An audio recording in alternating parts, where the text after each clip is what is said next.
بچہ نکلا یا نہیں؟ ثم قال، پھر آپ نے کہا بے شک وہ کنویں میں پھینکے ہوئے مردار اب سن رہے ہیں ما اقولو، جو میں ان سے کہتا ہوں۔ یہ حدیث عبداللہ بن عمر نے بیان کی یسمعون کے ساتھ، یہ سن رہے ہیں۔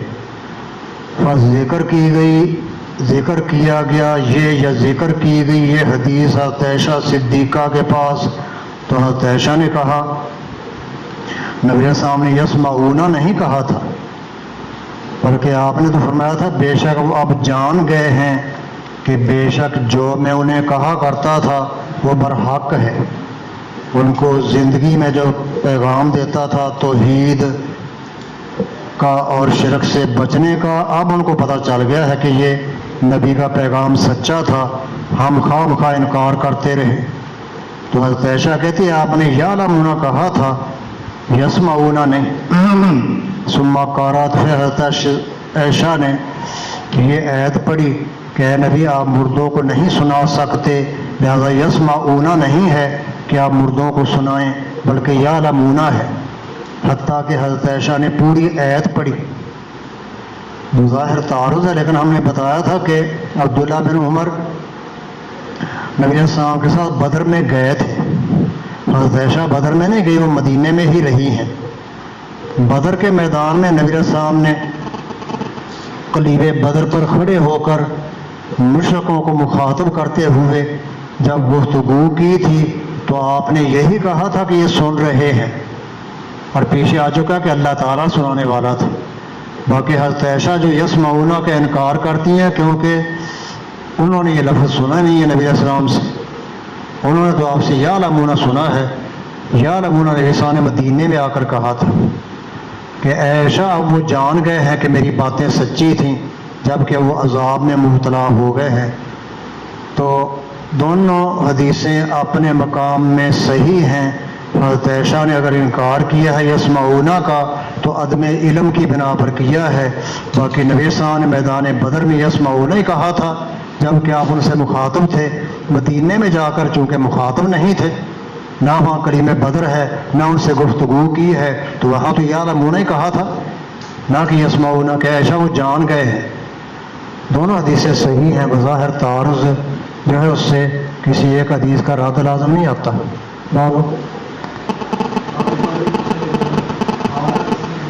حضرت عائشہ نے اگر رد کیا ہے یا انکار کیا تو عدم علم کی بنا پر، کیونکہ ان کے پاس نبی نے یعلمون کا یسمعون نہیں کہا، لہٰذا یسمعون کیسے یہ انکار کرتی ہیں عدم علم کی بنا پر، وگرنہ نبی صاحب نے یسمعون بھی کہا تھا بدر کے میدان میں، یعلمون کہا ہے حضرت عائشہ کے پاس جا کر مدینے میں۔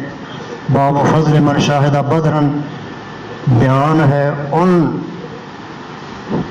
صحابہ کی فضیلت کا جو جنگ بدر میں حاضر ہوئے ہیں، بدری صحابہ کی فضیلت بیان کرنا چاہتے ہیں۔ قال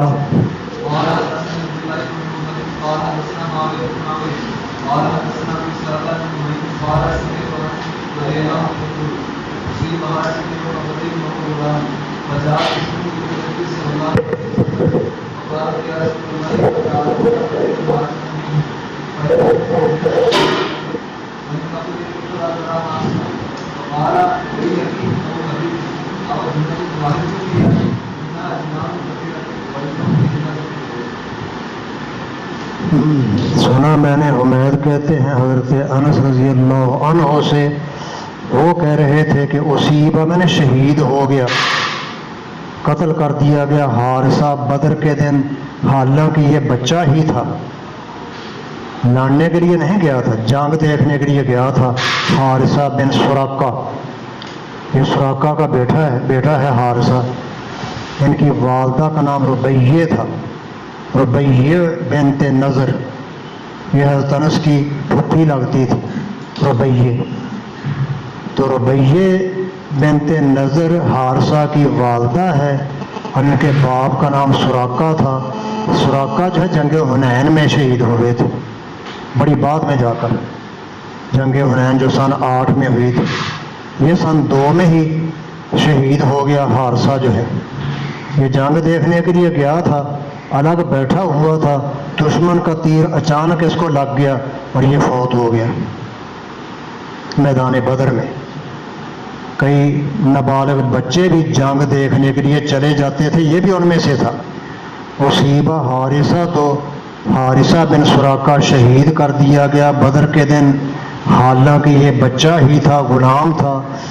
تو جب نبی صاحب مدینے میں واپس آئے تو آئی اس کی ماں حارثہ کی، ربیع بنت نضر، وہ نبی صاحب کے پاس آئی، کہا اللہ کے رسول مجھے بتا دیں، قد عرفت منزلۃ حارثہ منی، آپ جانتے ہیں میرے بیٹے حارثہ کے مرتبے کو مجھ سے، مجھے اپنا بیٹا بڑا پیارا تھا، حارثہ بڑا مرتبہ تھا اس کا میرے پاس، آپ بھی جانتے ہیں۔ آپ مجھے بتا دیں وہ شہادت کے بعد جنت میں ہے یا غیر جنت میں ہے؟ اگر تو جنت میں ہے تو صبر کرتی ہوں، اور غیر میں ہے تو پھر میں واویلا کرتی ہوں۔ یکن فی الجنت، اگر وہ جنت میں گیا ہے تو میں صبر کرتی ہوں، واحتسب، اور ثواب کی امید رکھتی ہوں، صبر کرتی ہوں اور ثواب حاصل کرتی ہوں۔ اور اگر دوسری بات ہے جنت میں نہیں ہے تو ترا ما اصنع، آپ دیکھیں گے جو میں کرتی ہوں، جزا فضا۔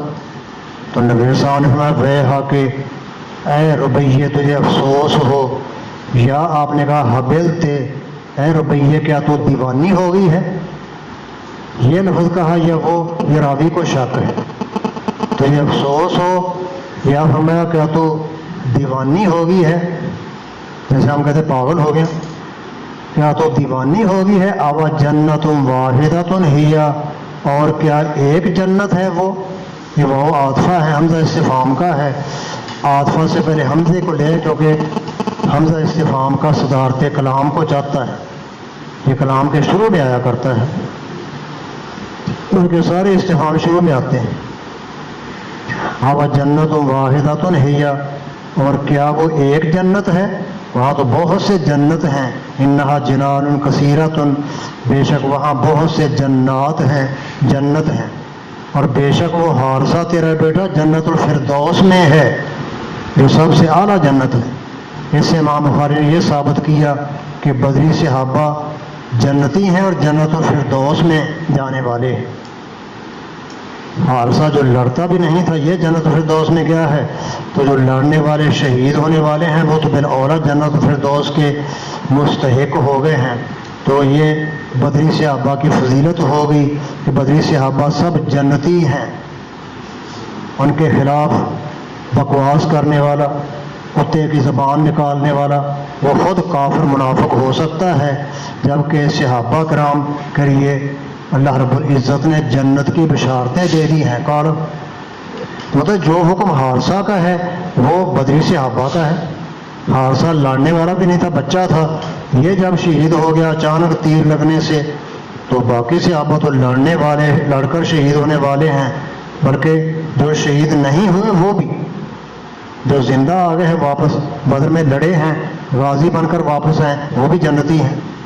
یہ حدیث یہ بتاتی ہے کہ بدری صحابہ جو شہید ہوئے یا غازی بنے ہیں سب جنتی ہیں۔ قال حدثني إسحاق بن إبراهيم أخبرنا عبد الله بن إدريس قال سمعت حسين بن عبد الرحمن عن سعد بن عبيدة عن أبي عبد الرحمن السلمي عن علي رضي الله عنه قال بعثني رسول الله صلى الله عليه وسلم وأبا بكر وزبير وكلنا خالد قال انطلقوا حتى تأتوا روضة قاضي القبيلة فيها امرأة من المشركين معها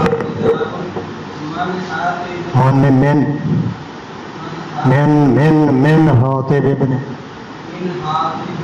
أبي بلتعة إلى المشركين وأدركناها تسير على بعير لها حيث قال رسول الله صلى الله عليه وسلم وقلنا الكتاب فقالت ما معنا كتاب فأخذناها فالتمسنا فلقينا كتابا فقلنا ما كتب رسول الله صلى الله عليه وسلم۔ حضرت علی رضی اللہ تعالی عنہ سے مروی ہے، کہا حضرت علی نے بھیجا مجھے نبی اکرم صلی اللہ علیہ وسلم نے اور ابو مرثد غنوی کو حضرت زبیر بن عوام کو ہم تینوں کو بھیجا.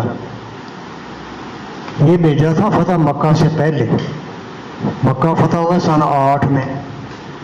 8 میں جب مکہ فتح ہوا تو مکہ فتح ہونے سے پہلے ان تینوں کو بھیجا تھا. لیکن اس حدیث میں اگرچہ یہ بات کی ہے بدری صحابہ کا بھی ذکر آئے گا، اس لیے اس کو لا رہے ہیں، وگرنہ یہ ان کو بدر کے موقع پر نہیں بھیجا.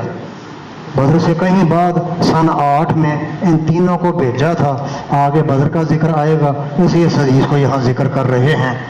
باب و فضل من شاہد بدرن میں بھیجا مجھے اور ابو مرثد کو، حضرت زبیر کو، حالانکہ ہم گھوڑوں کے سوار تھے، شاہ سوار تھے ہم تینوں ہی، اپنے اپنے گھوڑوں پر سوار تھے. آپ نے فرمایا ان تالے کو جاؤ تم حتیٰ کہ پہنچو روضہ خاک کے پاس.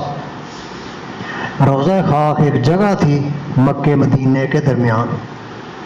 تو نبی صلی اللہ علیہ وسلم جب تم مدینے سے چلتے چلتے مکے کی طرف روضہ خاک مقام میں آؤ گے، وہاں تمہیں ایک عورت ملے گی، اس کے پاس خط ہے، وہ خط اس سے واپس لاؤ. وہ خط اس میں مخبری کا خط تھا. تو فرمایا نبی صلی اللہ علیہ وسلم تینوں کو جاؤ تم حتیٰ کہ پہنچو روضہ خاک مقام میں. وہاں کیا ہوگا؟ آپ نے فرمایا ان تینوں سے فَإِنَّ بِهَمْرَةً بے شک وہاں ایک عورت ہوگی مشرکوں کی، ایک مشرک عورت اونٹ پر سوار ہو کر جا رہی ہوگی مکے کی طرف. روضہ خاک میں تم اس سے ملو گے. وہ وہاں ایک عورت ہوگی مشرکوں کی جس کے پاس خط ہے جو حاطب بن ابی بلتہ کی طرف سے ہے، مکے کے مشرکوں کے نام. حاطب بن ابی بلتہ یہ صحابی تھے بلکہ بدری صحابی تھے. ان سے یہ غلطی ہو گئی، انہوں نے مخبری کا خط لکھ دیا مشرکین مکہ کو کہ نبی صلی اللہ علیہ وسلم مکے پر حملہ کر کے اس کو فتح کرنا چاہتے ہیں، اپنی تیاری کر لو. یہ خط لے کر بھیجیا، معمولی چھوٹا سا پرزہ ہی تھا.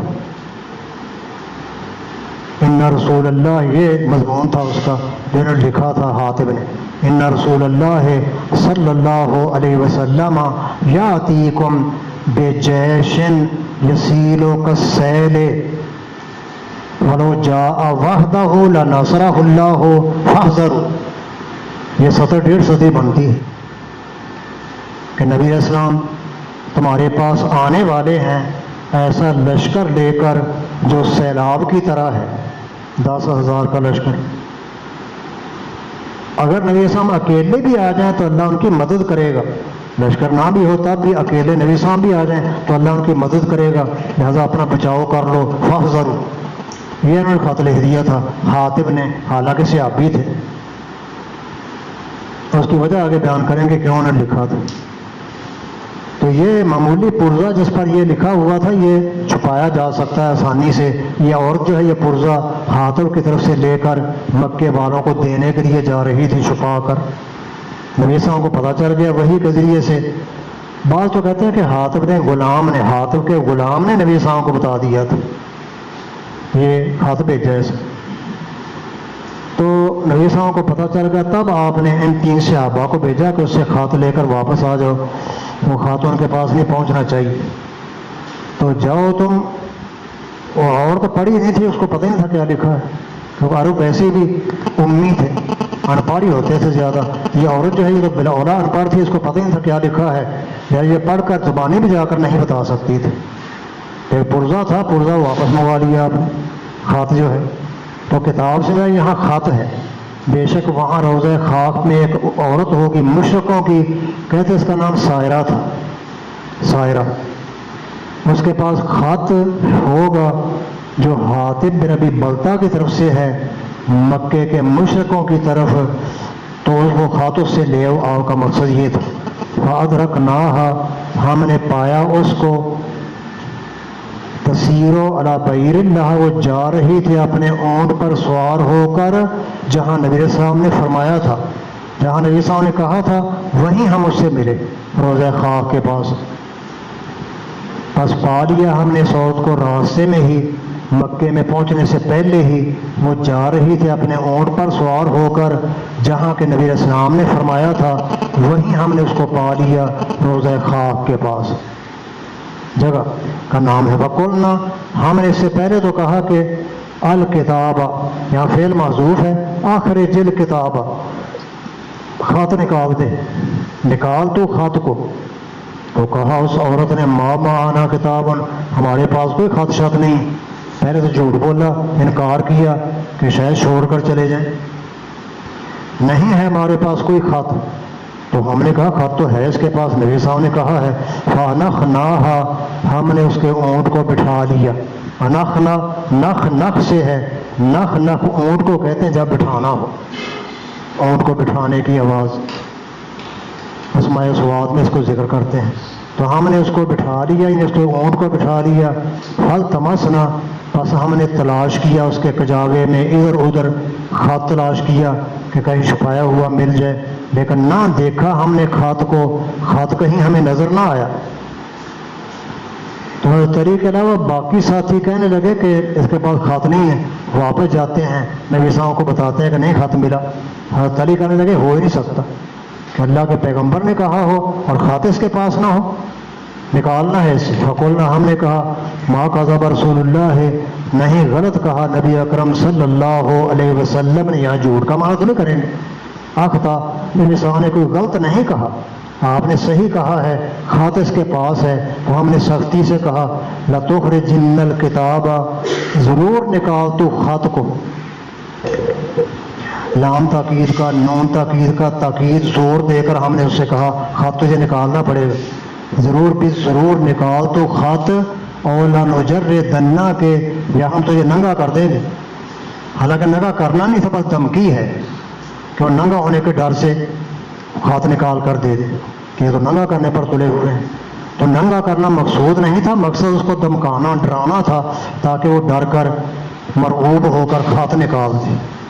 ضرور نکال تو خط کو یا ہم تیری جامہ تلاشی لیں گے, تیرے جسم کے کپڑے بھی دیکھیں گے. جامہ تلاشی کا انہوں نے کرتے ہیں ترجمے, لفظ کا یہی معنی لغتاً یہی ہوتا ہے, ننگا کر دینا, مجرد کر دینا. یا ہم تیری جامہ تلاشی لیں گے. لیکن عورت نے دیکھا کہ یہ چھوڑنے والے نہیں ہیں. فلما رات الجد جب دیکھا اس عورت نے سنجیدگی کو کہ صحابہ بڑے سنجیدہ ہو کر خط لینے کے لیے میرے پیچھے پڑے ہوئے ہیں تو دینا پڑے گا. جب دیکھا اس نے صحابہ کی سنجیدگی کو تو آہوت الی حجزاتہا جھکی وہ اپنی کمر کی طرف. فہی محتاجزۃ بکسائن حالانکہ وہ چادر اوڑھنے والی تھی. فاخرجت ہو پس نکالا اس نے اس خط کو اپنی کمر کے نیفے سے, وہ نیفے چھپایا ہوا تھا. ایک حدیث میں آتا ہے کہ بالوں سے نکالا تھا, میں نے کہا سے بالوں کے جوڑے سے. تو ہو سکتا ہے پہلے بالوں کے جوڑے میں رکھا ہو, بعد میں جب ان کو پیچھے آتے ہوئے دیکھا صحابہ کو تو یہ نیچے نیفے میں ڈال لیا کہ یہاں تو ہاتھ نہیں ڈالیں گے تلاشی لینے کے لیے. تو دونوں چیزیں ہو سکتی, پہلے بالوں میں چھپایا ہوا تھا جوڑے میں, بالوں کے جوڑے میں, بعد میں جب صحابہ کو پیچھے دیکھا کہ بندے آ رہے ہیں تو نکال کر نیچے نیفے میں ڈال لیا ہوگا. تو جھکائے جھکی وہ آہوت میں نے, اسے ہاتھ جھکایا اپنی کمر کی طرف. حالانکہ وہ چادر اوڑھنے والی تھی تو نکال دیا وہ خط اور صحابہ کے حوالے کر دیا. بس چلے ہم اس خط کو لے کر نبی صلی اللہ علیہ وسلم کی طرف. عورت کو کچھ نہیں کہا کہ وہ نبی صاحب نے کچھ کہنے کا اجازت نہیں دی, یہی کہا خط لے آؤ, بس خط لے کر واپس ہو گئے. عورت کو کوئی تکلیف یا مار پیٹ نہیں کی, جتنا آپ کا حکم تھا اس کو بجا لائے. بس چلے ہم اس خط کو لے کر نبی السلام کی طرف واپس مدینے کی طرف. تو یہ عورت اگرچہ مکے میں چلی بھی جائے, اس کو کوئی پتہ نہیں ہے کیا خط ہے, کہ کس کا خط ہے, کس کو کیا لکھا ہوا ہے. ان پڑھ لوگ تھے, عرب جو ہیں لکھے پڑھے کم لوگ ہی تھے. عورتیں تو میرا اولا ان پڑھ ہوتی تھی. تو کہا عمر فاروق نے, اے اللہ کے رسول جب مدینے میں خط پہنچا, عمر فاروق کو پتہ چلا کہ یہ حاتم بن ابی بلتہ صحابی نے لکھ کر بھیجا ہے. عمر فاروق بڑے جوشیلے تھے, غصے میں آ گئے کہ مسلمانوں کی مخبری کرتا ہے دشمنوں کے پاس. کہا عمر فاروق نے, اللہ کے رسول قد خان اللہ ورسولہ المؤمنین, اس حاتم نے خیانت کی ہے اللہ اس کے رسول سے اور مسلمانوں سے بھی. ان کی جنگ جو ہے آپ نے لشکر کشی کرنی ہے مکے پر، اسے پہلی خبر دے دی ہے تاکہ وہ تیاری کر لیں۔ یہ تو خیانت ہے۔ فدانی، بس مجھے اجازت دے میں اس کی گردن اڑا دوں۔ اور عمر فاروق نے کہا فدانی، بس چھوڑے مجھے، وعدہ یادہ اسے امر کا صیغہ ہے، چھوڑے مطلب مجھے اجازت دے دیں میں اس کی گردن اڑا دوں۔ حاتم ربی بلتہ رضی اللہ عنہ کی فقال النبی، تو نبی اکرم صلی اللہ علیہ وسلم نے حاتم سے کہا اے حاتم بتا کیوں خط لکھا ہے؟ ما حملک علی ما صنعت، کس چیز نے ابھارا تجھے اس کام پر جو تو نے کیا ہے؟ کس چیز نے ابھارا تجھے اس کام پر جو تو نے کیا ہے؟ مسلمانوں کی مسلمان ہو کر کافروں کے پاس مخفی کرتا ہے، کیا وجہ ہے؟ تو کہا حاتم نے واللہ، اللہ کی قسم، اے لقسم ما بھی ان لا اکون مؤمنا، کیا ہے مجھے کہ نہ ایمان لاؤں میں اللہ رسول پر، میں اللہ رسول پر ایمان لانے والا ہوں صدق کے دل سے، لیکن میرا عذر سن لے میں نے خط کیوں لکھا ہے۔ کیا ہے مجھے کہ نہ ہوں میں ایمان لانے والا اللہ رسول پر، میں مومن ہوں، منافق نہیں ہوں کہ قتل کیا جاؤں۔ عرض تو میں نے ارادہ کیا، کیوں خط لکھا؟ میں نے ارادہ کیا کہ ہو جائے میرے لیے قوم کفار کے پاس ایک احسان، یہ دن میں نے احسان، ہاتھ سے احسان کیا جاتا ہے اس لیے یاد کر بول دیا ہے، یہ بھی خاطر لکھ کر احسان کرنا چاہتے تھے ہاتھ کے ساتھ، اس لیے یاد کر بول دیا۔ میں نے ارادہ کیا کہ ہو جائے میرے لیے، حاتم کے لیے، قوم کے پاس، قوم سے بات ہے مشرکین مکہ، قوم کفار کے پاس میرا احسان ہو جائے۔ یہ احسان کیوں کرنا تھا اس پر؟ یدفع اللہ بہا، تاکہ روکے اللہ تعالیٰ اس ید کی وجہ سے، اس احسان کی وجہ سے اللہ دفاع کرے میرے اہل و عیال سے اور میرے مال سے۔ تو یہ ہے کہ میں تو مسلمان ہو گیا، مکہ چھوڑ کر مدینے میں آ گیا، میرے بال بچے وہاں ہیں، جائیداد بھی وہاں ہے، اگر میں احسان نہ کرتا تو کافر میرے بال بچوں کو ستاتے یا قتل کر دیتے، میرے مال پر قبضہ کر لیتے۔ میں نے احسان کیا تاکہ احسان کی وجہ سے میرے بال بچوں کو مارے نہ، جو مکے میں ہے پیچھے۔ احسان ہو تو آدمی ہاتھ روک لیتا ہے، اور احسان نہیں کریں گے تو پیچھے ان کے بال بچوں کو تنگ کریں گے اور مال وغیرہ پر قبضہ کر لیں گے۔ یہ وجہ ہے میرے خط لکھنے کی۔ میں نے ارادہ کیا کہ میرا ایک احسان ہو جائے قوم کفار کے ہاں، وہ احسان جو ہے کیا فائدہ ہوگا، تاکہ دفاع کرے اللہ تعالیٰ اس احسان کی وجہ سے میرے اہل و عیال اور میرے مال سے۔ اب یہاں اعتراض ہوتا ہے کہ باقی صحابہ بھی تو مکہ چھوڑ کر آئے ہیں، ان کے پیچھے اہل و عیال ہیں، مال بھی ہے، انہوں نے خط نہیں لکھا، تو کیوں لکھتا ہے؟ اس کا جواب دیتے ہیں کہ باقی صحابہ کے وہاں رشتہ دار موجود ہیں، اگرچہ وہ غیر مسلم ہیں لیکن ان کے رشتہ دار تو ہیں نا، یہاں مدینے میں آنے والے صحابہ کے، اگرچہ وہ غیر مسلم ہیں تو لیکن رشتہ دار ہونے کی بنا پر ان آنے والوں کے رشتہ بال بچوں کی وہ حفاظت کریں گے، ان کے مال کی حفاظت کریں گے، ان کے رشتہ دار جو یہاں آنے والے ہیں۔ میرا کوئی وہاں رشتہ دار نہیں ہے مکے میں، اس لیے میں نے ان پر احسان کرنا چاہا تاکہ میرے بال بچوں کو کچھ نہ کہیں۔ باقی رہے یہ صحابہ، باقی آنے والے، یہ اگرچہ مسلمان ہو کر آ گئے ہیں لیکن ان کے غیر مسلم رشتہ دار وہاں مکے میں موجود ہیں، تو رشتہ داری کی وجہ سے وہ بال بچوں کو کچھ نہیں کہیں گے، نہ کہنے دیں گے، نہ مال پر قبضہ کریں گے۔ تو یہ میری مجبوری تھی، میرا وہاں کوئی رشتہ دار نہیں جو میرے بال بچوں کا دفاع کر سکے، اس لیے میں نے خط لے کر ان پر احسان کرنا چاہا۔ باقی رہا کہ میرے خط لکھنے سے آپ کا کوئی نقصان نہیں ہوگا، کیونکہ اللہ نے آپ کی مدد کرنی ہی کرنی ہے، آپ اکیلے بھی جائیں تو غالب آ سکتے ہیں، میرے خط لکھنے سے وہ کیا کر لیں گے، لیکن میرا فائدہ ہو جائے گا، میرے بال بچے بچ جائیں گے ان کے مارنے پیٹنے سے۔ تو ولیسا احد، باقی صحابہ نے خط نہیں لکھا، کیوں؟ نہیں ہے کوئی اور آپ کے باقی صحابہ میں سے الا لہو ہناکا، مگر اس کے لیے وہاں مکے میں من عشیراتے ہی، اس کے خاندان سے من، ایسے لوگ موجود ہیں کہ دفاع کر سکتا ہے اللہ تعالیٰ اس کے ساتھ، اس کے اہل و عیال اور مال سے۔ باقیوں کے خاندان کے رشتہ دار موجود ہیں وہاں، وہ ان کے بال بچوں کی حفاظت کر لیں گے۔ میرا وہاں کوئی رشتہ دار نہیں ہے، میرے بال بچوں کی کون حفاظت کرے گا؟ اسی میں نے ان پہ احسان کیا تاکہ احسان کے پیش نظر میرے بال بچوں کو قتل نہ کر دیں یا مار پیٹ نہ کریں۔ یہ میری مجبوری تھی جس کی بنا پر میں مختصر خط لے کر بھیجا تھا۔ اور ایسا احد اور نہیں ہے کوئی اور آپ کے صحابہ میں سے مگر اس کے لیے وہاں اس کے خاندان کنبے میں سے ایسے افراد موجود ہیں اس مسلمان کے رشتہ دار کہ اللہ روک لے گا اس کی وجہ سے اس کے اہل و مال کو، اہل و عیال اور مال کو۔ تو اب نبی صاحب نے جب اس کا عذر سنا تو فرمایا نبی صاحب نے سادہ کا اس نے سچ سچ بتا دیا ہے، اپنا عذر پیش کر دیا ہے۔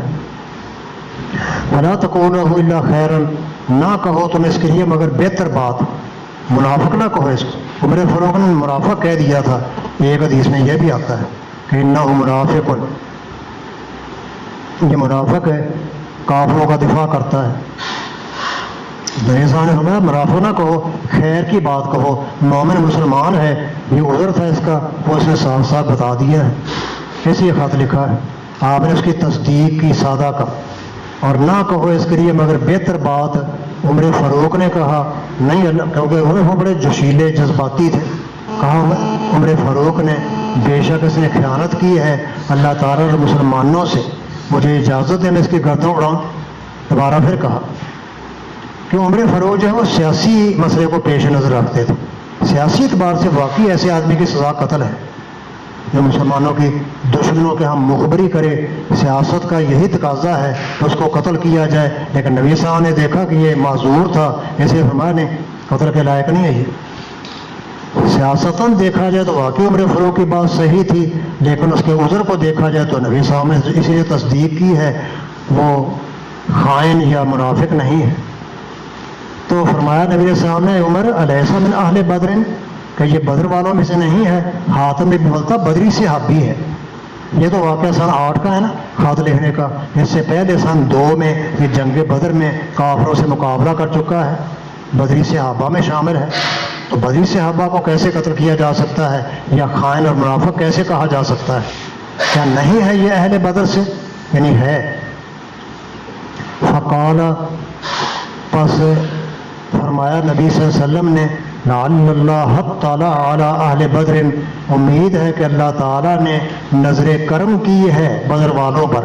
یہ تعالیٰ میں جھانکنا، نظر کرنا، تو اللہ تعالیٰ نے اہل بدر پر نظر کرم کر رکھی ہے۔ کیسے؟ اللہ نے یہ فرما دیا ہے، امید ہے کہ اللہ تعالیٰ نے نظر کرم کی ہے، جھانکا ہے وہ اہل بدر پر، نظر کرم کی ہے اہل بدر پر، اور فرما دیا ہے اے بدری صحابہ اے معلوم تم عمل کر لو تم جتنے ہو سکتے ہیں، تمہارے لیے جنت واجب ہو گئی ہے۔ یہ باب سے تعلق ہے کہ بدری صحابہ کے لیے جنت واجب ہو چکی ہے۔ بدری صحابہ جنتی ہیں، خواہ بدر میں شہید ہوئے ہوں یا واپس غازی بن کر آگے ہوں۔ جب ان کے لیے جنت واجب ہو گئی ہے تو حاتم بھی بدری صحابہ سے ہے، اس کو قتل کیسے کیا جا سکتا ہے؟ او قال، یا فرمایا قد غفرت لکم، اے بدری صحابہ عمل کر لو جتنے ہو سکتے ہیں، میں نے تمہیں بخش دیا ہے۔ لہٰذا جب حاتم بھی بدری صحابہ سے ہے تو مغفور لہو ہے، اس کو قتل نہیں کیا جا سکتا۔ جب یہ بات نبی صاحب نے فرمائی، یہ بدری ہر بدر والوں کے لیے اللہ نے یہ فرمایا ہے، تو یہ راوی کی شک ہے کہ آپ نے واجبت لکم الجنہ کہا ہے یا غفرت لکم کہا ہے، دونوں کا مفہوم ایک ہی ہے۔ مغفور جن کو اللہ بخشے گا وہ جنت نہیں جائیں گے۔ تو یہ جواب سن کر عمر فاروق کی آنکھوں میں آنسو آ گئے کہ میں خام خواہ جذبے کا اظہار کر رہا ہوں، جبکہ نبی صاحب کا نظریہ اس کے بارے میں مجھ سے مقدم ہے۔ فدمعت عینا عمر، تو حضرت عمر فاروق کی آنکھیں آنسو بہانے لگی، افسوس کرتے ہوئے کہ میں نے اتنا جوش کیوں دکھایا، جبکہ یہ بدری صحابی ہے اور بدری صحابہ جنتی ہے۔ بس آنسو بہانے لگی عمر فاروق کی آنکھیں۔ پھر انہوں نے کہا اللہ رسول زیادہ جانتے ہیں، میں خواہ درمیان میں رکاوٹ بن رہا تھا، مجھے یہ رکاوٹ نہیں بننا چاہیے تھا کہ مجھے اجازت دے اس کو قتل کر دوں، اللہ کے پیغمبر زیادہ جانتے ہیں اس کا کیا حکم ہے۔ خیر یہ واقعہ ہے سن 8 کا، لیکن اس میں یہ لفظ بھی آئے ہیں کہ حاتم جیسے خط لکھا تھا وہ بدری صحابہ میں شامل ہیں، بدر میں لڑے ہیں اور بدری سب جنتی ہیں۔ واجبت لکم الجنہ یا غفرت لکم، یہ ہے فضیلت بدری صحابہ کی۔ باب فضل من شاہد بدر، بدری صحابہ جنتی ہیں اور مغفور لہم ہیں۔ باب یہ عورت مشرکہ تھی تو مدینے میں کیسے رہتی؟ مدینے میں کافر بھی رہتے تھے، مدینے میں یہودی بڑے رہتے تھے، ان کی آبادیاں تھیں آس پاس، آج کل بھی ان کے نشانات موجود ہیں۔ شروع میں جب نبی صاحب وہاں گئے ہیں تو یہودی بھی وہاں تھے، کافر بھی تھے، مشرک بھی تھے، پھر آپ نے ان کو جلا وطن کر دیا تھا۔ باب جو سر عام مطلب صحابہ کی گفتگو کرے اس پہ کفر کا فتویٰ لگا دینا چاہیے، لگ گیا، لگانا بھی لگانا باقی نہیں، لگ چکا ہے، مطلب لوگوں کے سامنے کہہ دینا چاہیے کہ یہ کافر ہے۔ لیکن یہ آج کل حالات بڑے خراب ہیں، ایسے بچ کر چلنا چاہیے، حالات خراب ہیں، وہ تو ہیں ہی کافر، ان کا تو کام ہی قتل و غارت ہے، اپنے آپ کو بچانے کی کوشش کریں، سر عام نہ کہیں، سر عام واضح ہے لوگوں کو، لیکن سر عام کہنے سے کوئی فساد پھیلتا ہے۔ اس کے پیچھے دلیل ہم نے کیا دے دیتے ہیں اس وجہ نہیں، کیونکہ حدیث میں آتا ہے نبی صلی اللہ علیہ وسلم میں جو آدمی دوسرے کو کافر کہتا ہے وہ کفر اس کی طرف جاتا ہے، اگر وہ کفر کا حقدار نہ ہو تو واپس اسی پر لوٹ آتا ہے، یہ خود کافر ہو جاتا ہے۔ صحابہ کرام کو کافر کہنے والا کفر ان پر تو صادق نہیں آتا، وہ تو پکے سچے مسلمان ہیں، اسلام کی پہلی بنیاد ہے، وہ ان سے اسلام آگے پھیلا ہے۔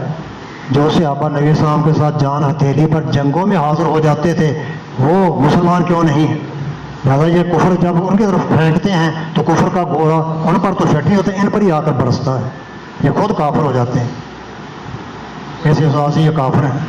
ویسے ان کے نظریات عقائد بھی کفریہ ہی ہیں، قرآن کریم جو تمہارا ہے اس کو یہ مانتے نہیں ہیں، جس کو مانتے ہیں وہ موجود نہیں، کہتے ہیں وہ مہدی جو ہے قرآن 17,000 ایتوں والا وہ لے کر غار میں گھس گیا ہے، نکلتا ہی نہیں، پتہ کیا ڈر ہے اس کو، ہے امام لیکن ڈرا ہوا ہے، اور پھر قیامت کے قریب نکلے گا، وہ نکلے گا تو قیامت آ جائے گا، قرآن کا فائدہ کیا ہوا اس کو؟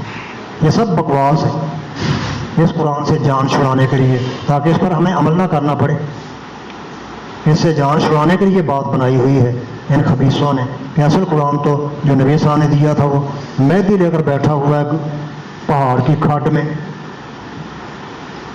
یہ کہتے تھے نا یہ عمران کو جا کہتے نا تبدیلی لاؤں گا تبدیلی مشکل ہے تو کیسے لائے گا، تبدیلی آئے گی جب مہدی آئے گا، یہ انہوں نے گانا بنایا ہوا تھا، گانا ہی اور کیا، نہ مہدی غار میں گیا ہے نہ اس کے پاس قرآن ہے، قرآن یہی ہے، مہدی نے پیدا ہونا ہے، یہ نہیں وہ غار میں چھپ کر بیٹھا ہوا ہے۔ اور حدیث میں آتا ہے کہ مہدی کا نام محمد ہوگا، اس کے باپ کا نام عبداللہ ہوگا، نبی صاحب کے خاندان سے ہوگا، وہ پیدا ہوگا پھر جوان ہوگا، پھر وہ گویا تیسرے السلام بھی نازل ہو جائیں گے، دونوں مل کر کافروں کو مسلمان بنائیں گے، عیسائیوں یہودیوں کو، جو کلمہ پڑھنے کے بعد جائیں گے انہوں کا گلا کاٹ دیں گے۔ یہ تو پیدا ہونا ہے تیسرے السلام کے دور میں ہونا ہے، اس وقت عیسیٰ علیہ السلام بھی آ جائیں گے۔ یہ جو کہتے ہیں کھڈ میں بیٹھا چھپ کر، یہ بکواس ہے، امام کا ضرور قریبی ہے، کہنے والے مر جانا ہے، بعض کسی سے پوچھنا ہے ان کو کہ تو نے کہا تھا وہ آیا تو ہے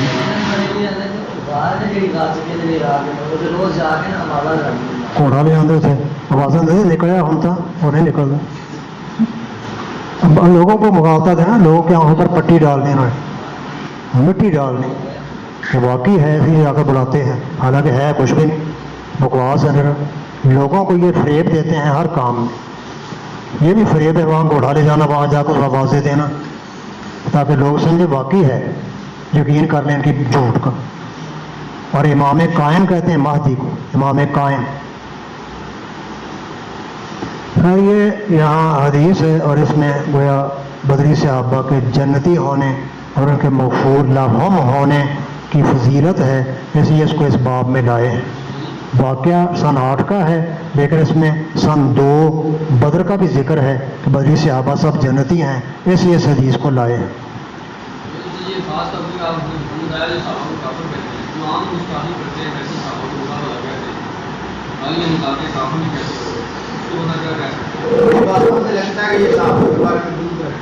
یہ صرف بات نہیں ہے کا عقیدہ ہی کفریہ ہے، قرآن کو یہ مانتے ہیں، محرف کہتے ہیں، حالانکہ اللہ نے اس کی ضمانت لی ہوئی ہے، انا نحن نزلنا الذکر وانا لہ لحافظون، یہ کہتے ہیں تحریفیں ہوگی، صحابہ نے کر لیا، اہل بیت کی آیتیں نکال دی ہیں، اس پر بھی ایمان نہ ہوا۔ حدیث جو اللہ کے پیغمبر اس کو مانتے نہیں سرے سے، بلکہ حدیثوں جو ہے قابل اعتماد لے کر لوگوں کے سامنے حدیث کی بدنامی اور توہین کرتے ہیں۔ پھر کہتے ہیں وہی نبی صاحب پر نہیں، علی پر آنی تھی، فرشتہ بول کر آ گیا ہے۔ پھر علی کے بارے میں کہتے ہیں مشکل کشا ہے، حالانکہ صفتیں اللہ تعالیٰ کی ہیں۔ یہ سب ان کے عقیدے بھی کفریہ ہیں، صرف بات کرنے کے نہیں، نظریات بھی ان کے کفریہ ہیں، اس لیے کافر ہونے میں شک نہیں، لیکن چونکہ بظاہر کلمہ پڑھتے ہیں اسے ان کا لحاظ کرنا پڑتا ہے، کیونکہ کلمہ پڑھنے والے کو قتل کرنے سے روکا گیا ہے، خواہ منافق ہی کیوں نہ ہو۔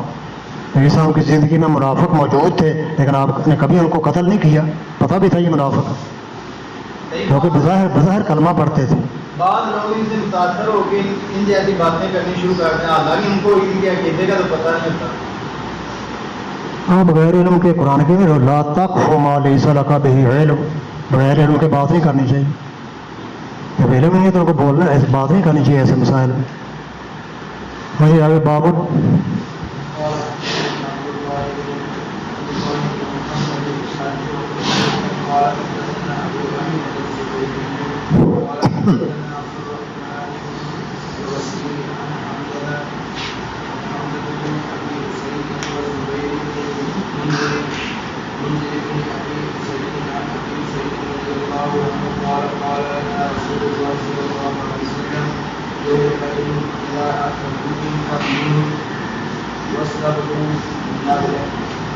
بابون، یہ باب جو ہے نا یہ بلا ترجمہ ہے، اور یہ باب فصل کے معنی میں ہے۔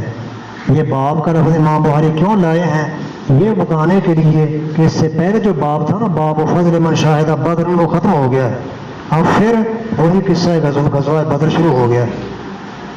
یہ باب امام بخاری کبھی اس مقصد کے لیے بھی باب کر لاتے ہیں کہ اس سے پہلا باب جو میں نے قائم کیا تھا باب فضل من شاہد بدرن، وہ ختم ہو گیا ہے، اب پھر آنے والی حدیثیں غزوہ بدر سے متعلق ہیں، بدری صحابہ کی فضیلت سے متعلق نہیں۔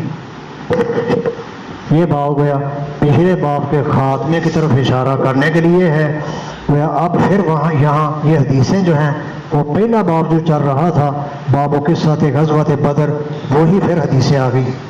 بعض دفعہ امام بخاری ضمناً ایک باب قائم کرتے ہیں، اس سے متعلق چند حدیثیں لاتے ہیں کہ اس باب کے خاتمے سے اشارہ کرنے کے لیے بابون کا لفظ لکھ دیتے ہیں جو بغیر ترجمے کے ہوتا ہے۔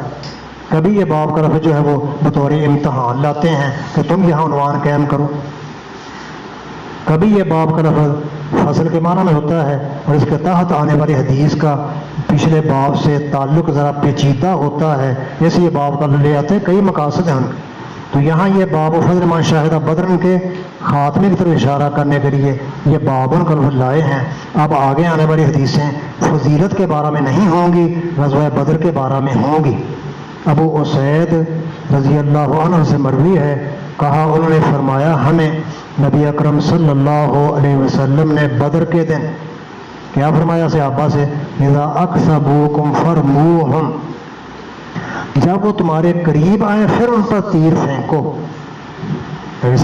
جب دشمن دور ہو پھر تیر نہ پھینکو، تیر ضائع جائے گا، تیر اتنی دور تو نہیں جاتا، وہ راستے میں گر جائے گا، تیر ضائع جائے گا۔ ہمارے پاس تیر ہیں قیمتی، تھوڑے ہیں، تو تیروں کو بچانے کی کوشش کرو، جب دشمن قریب آ جائے پھر ان پر نشانہ لو، پھر تیر لگے گا ان کو۔ دور ہونے کی صورت میں تیر پیچھے سے گر جائے گا، وہ تیر ضائع ہو جائے گا۔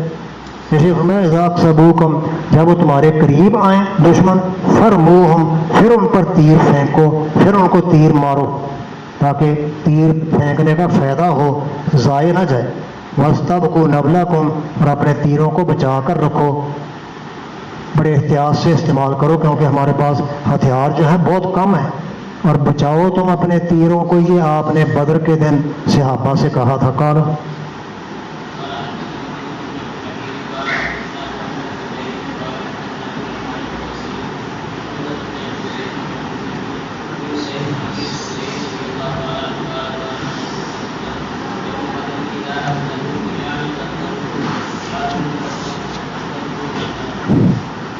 فرمایا نبی علیہ السلام نے بدر کے دن صحابہ سے اذا اقصبوکم، جب وہ تمہارے قریب آ جائیں، فرموہم، پھر ان پر تیر پھینکو۔ اور اپنے تیروں کو بچا کر رکھو درمیان میں، یعنی اکثروکم، یہ امام بخاری نے ترجمہ کیا ہے کہ اکثروکم کا معنی ہے اکثروکم، جب وہ تم سے زیادہ ہو جائیں۔ اب دیکھیں ہم نے کہا کہ اکثروکم کا معنی قریب آنا ہے، امام بخاری نے معنی اس کا کثرت کا کیا ہے۔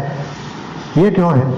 یہ اکثروکم، یہ اکثروکم کا معنی نہیں ہے بلکہ لازمی معنی ہے، لازمی معنی، کیونکہ اکثروکم کا معنی قریب آنا، جب دشمن قریب آئے تو زیادہ نظر آتا ہے، دور ہو تو تھوڑے نظر آتے ہیں۔ جب کوئی ٹولی آ رہی ہے بڑی دور تو کہتے ہیں یہ چاند آدمی ہیں، قریب آئے تو زیادہ نظر آتے ہیں۔ تو اکثروکم معنی ہے، لازمی معنی ہے، یہ معنی کو یہ لازم ہے کیونکہ جب دشمن قریب آئے گا تو کثرت کے ساتھ نظر آئے گا۔ یہ قریب آنے کو لازم ہے کثرت، دور سے آدمی کو نظر آتا ہے، جیسے کم لوگ ہیں، جیسے دور اگر اونٹ ہو تو آدمی سمجھتا ہے بکری کھڑی ہے، دور اگر اونٹ ہو تو آدمی بکری سمجھتا ہے، قریب آئے تو اونٹ ہوتا ہے۔ دور سے چیز چھوٹی نظر آتی ہے، یہ ہوائی جہاز کتنا بڑا ہوتا ہے اوپر اتنا سے نظر آتا ہے چھوٹا سا۔ اس لیے یہ اکثر کا معنی ہے قریب آنا ہی، لیکن قریب آنے کو کثرت لازم ہے، جب قریب آ جائے دشمن تو زیادہ نظر آئیں گے، کثرت کے ساتھ نظر آئیں گے، تب ان پر تیر پھینکو۔ تو امام بخاری نے اکثروکم جو معنی کیا ہے اکثرو کا، یہ معنی نہیں بلکہ لازمی معنی ہے، معنی اس کا قریب ہونا ہی ہے، لیکن قریب ہونے کو کثرت لازم ہے، اس لیے اکثروکم معنی کیا ہے۔ جب تمہارے قریب آئیں یعنی تم سے زیادہ ہوں، اور زیادہ تب نظر آئیں گے جب قریب آ جائیں گے، تو پھر ان پر تیر پھینکو تاکہ تیر دشمن کو لگے، نشانے پر لگے۔ دور دشمن ہو تیر پھینکو گے وہ پیچھے گر جائے گا، کیونکہ تیر کی رینج اتنی زیادہ نہیں ہوتی۔ وَاسْتَبْقُوا نَبْلَکُمْ، اور اپنے تیروں کو بچاؤ، وہاں استعمال کرو جہاں یہ فائدہ دے، ضائع نہ ہونے دو۔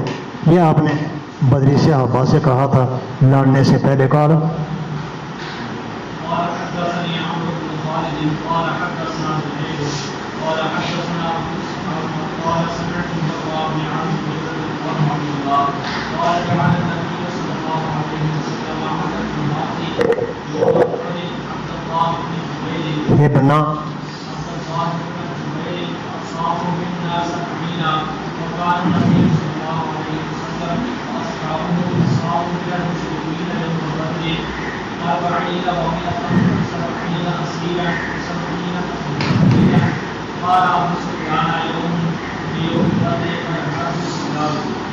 براء بن عازب رضی اللہ عنہ سے مروی ہے، کہا انہوں نے نبی اکرم صلی اللہ علیہ وسلم نے مقرر کیا الرمات تیر اندازوں پر احد کے دن عبداللہ بن جبیر کو۔ یہ اگرچہ جنگی احد کا واقعہ لیکن آگے بدر کا ذکر بھی آ رہا ہے، اس لیے اس حدیث کو غزوہ بدر میں لائے ہیں۔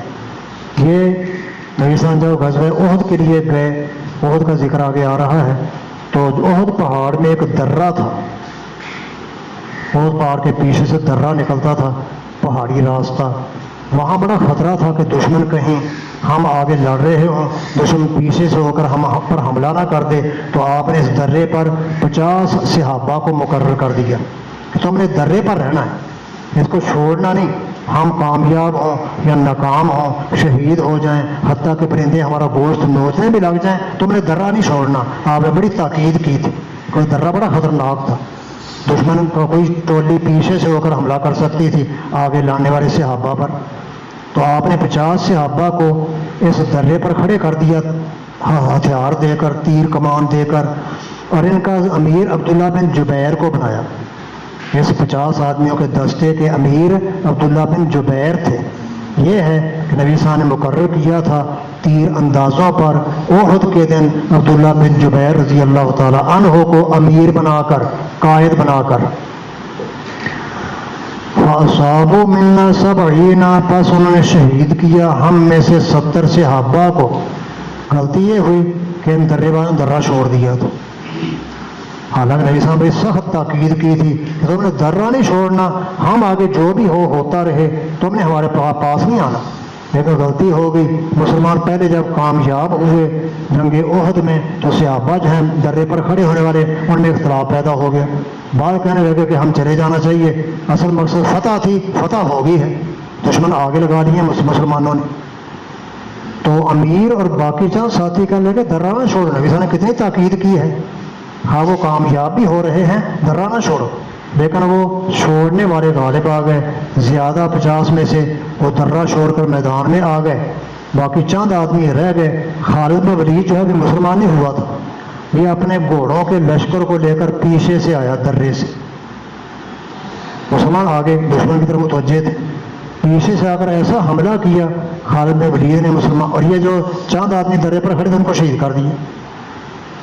5-7 آدمی کیا کر سکتے ہیں ان کے سامنے, ان کو شہید کر دیا. اور پیچھے سے ہو کر صحابہ پر جو کامیاب ہو رہے تھے ایسا حملہ کیا کہ مسلمانوں کی فتح جو ہے شکست میں بدل گئی. اس وقت 70 صحابہ شہید ہو گئے. ان میں امیر حمزہ بھی تھے. وہ تو خیر ان کی وجہ سے نہیں ہوئے تھے, وہ وحشی کی وجہ سے ہوئے تھے. امیر حمزہ شہید ہوئے تھے. تو یہ اس موقع پر درے سے پیچھے سے جب حملہ کیا خالد بن ولید نے اپنے ساتھیوں گھوڑ سواروں کے ساتھ, اس وقت انہوں نے ہمارے 70 صحابہ کو شہید کر دیا. اصحاب منا پر شہید کر دیا انہوں نے ہم میں سے 70 صحابہ کو شہید کر دیا. یعنی اصحاب پہنچے وہ ہمارے 70 آدمیوں کو, انہوں کو شہید کر دیا. کان نبی اور نبی صلی اللہ علیہ وسلم اور آپ کے صحابہ جو ہیں انہوں نے قتل کیے تھے بدر کے دن 100. یہاں اصحابوں کا معنی حاصل کرنا کرے. نبی علیہ السلام نے اور آپ کے صحابہ نے حاصل کیے تھے مشرکین مکہ سے بدر کے دن 140 آدمی. 70 قیدی بنے تھے اور 70 قتل ہوئے تھے. احد بعد میں ہوئی ہے, بدر پہلے ہوئی ہے, 1 سال کا وقفہ ہے. تو بدر میں مسلمانوں نے ان کے 70 مار دیے تھے, 70 کو غلام بنا کر مدینے لے آئے تھے. اور احد میں انہوں نے مشرکین نے مسلمانوں کے 70 مار دیے, بدلہ لے لیا انہوں نے. 70 تو گرفتار ہوئے تھا, 70 شہید ہوئے تھے احد میں, اور ان کے 70 قتل ہوئے تھے بدر میں. نبی علیہ السلام اور آپ کے صحابہ نے حاصل کر لیے تھے, پا لیے تھے بدر کے دن 140 مشرک, جن میں سے 70 گرفتار ہوئے تھے قیدی اور 70 قتل ہوئے تھے.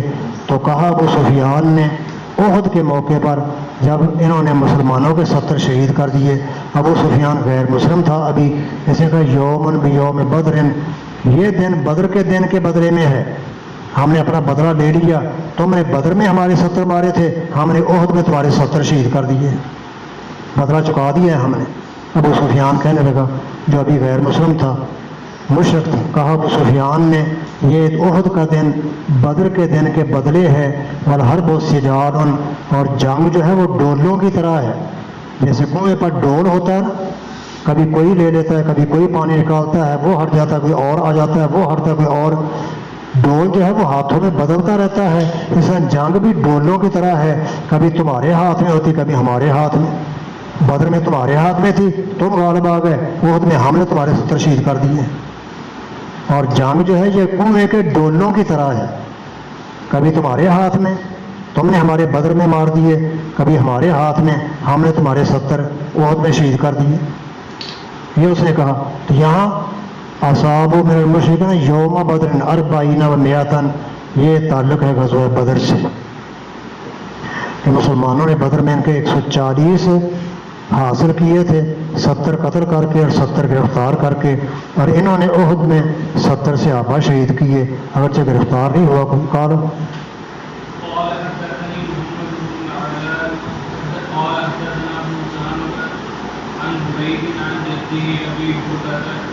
نبی موسیٰ اللہ علیہ نبی صلی اللہ علیہ وسلم قال وإلى الخير ما جاء الله به من الخير بعد وطواف الصدق الذي آتانا بعد يوم بدر. اب برید بیان کرتے ہیں اپنے دادے ابو بردہ سے, اور ابو بردہ بیان کرتے ہیں حضرت ابو موسیٰ اشعری رضی اللہ عنہ سے. ہو میں سمجھتا ہوں کہ ابو موسیٰ بیان کرتے ہیں نبی صلی اللہ علیہ وسلم سے. اپنا قول ہے ان کا, یہ نبی السلام سے نقل کیا ہے. صحیح تو یہ کہ نبی السلام سے ہی مروی ہے. میں سمجھتا ہوں اس ابو موسیٰ کو کہ وہ نبی السلام سے روایت کرتے ہیں کہ آپ نے فرمایا وَإِذَ الْخَيْرُ, اس خیر وہ تھی جو اللہ تعالیٰ لائے اس کو بلائی سے اس کے بعد, وَثَوَابُ الصِّدْقِ, اور سچی جزا وہ تھی جو عطا کی ہمیں اللہ تعالیٰ نے بدر کے دن کے بعد. اس میں حدیث مختصر ہے، مفصل حدیث میں پوری اس کی تشریح ہے کہ نبی صلی اللہ علیہ وسلم کو احد سے پہلے خواب آیا تھا. اس خواب میں آپ نے دیکھا کہ گائیاں ذبح کی جا رہی ہیں، اور گائیاں ذبح ہونے سے بعد صحابہ کی شہادت تھی کہ آپ کے صحابہ شہید کر دیے جائیں. آپ کو خواب آیا تھا جنگ احد سے پہلے کہ گائیاں ذبح کی جا رہی ہیں، اور اس سے مراد یہ تھا کہ صحابہ شہید ہونے والے ہیں. وہ اپنی غلطی تھی، درہ چھوڑ دیا، پیچھے سے دشمن کو حملہ کرنے کا موقع مل گیا. اور یہ آپ کو خواب میں دکھلایا گیا واللہ خیرن، واللہ خیرن لکھا ہوا آپ نے خواب میں دیکھا. اس خیر سے مراد کیا تھی؟ جو اللہ تعالیٰ نے ان کو خیر اور بھلائی عطا کی. وہ کیسے کہ اگرچہ دشمن کے پیچھے سے حملہ کرنے سے ناکامی ہوئی تھی، لیکن بعد میں پھر صحابہ نے اکٹھے ہو کر حملہ کیا تو پھر دشمن کو بھگا دیا تھا.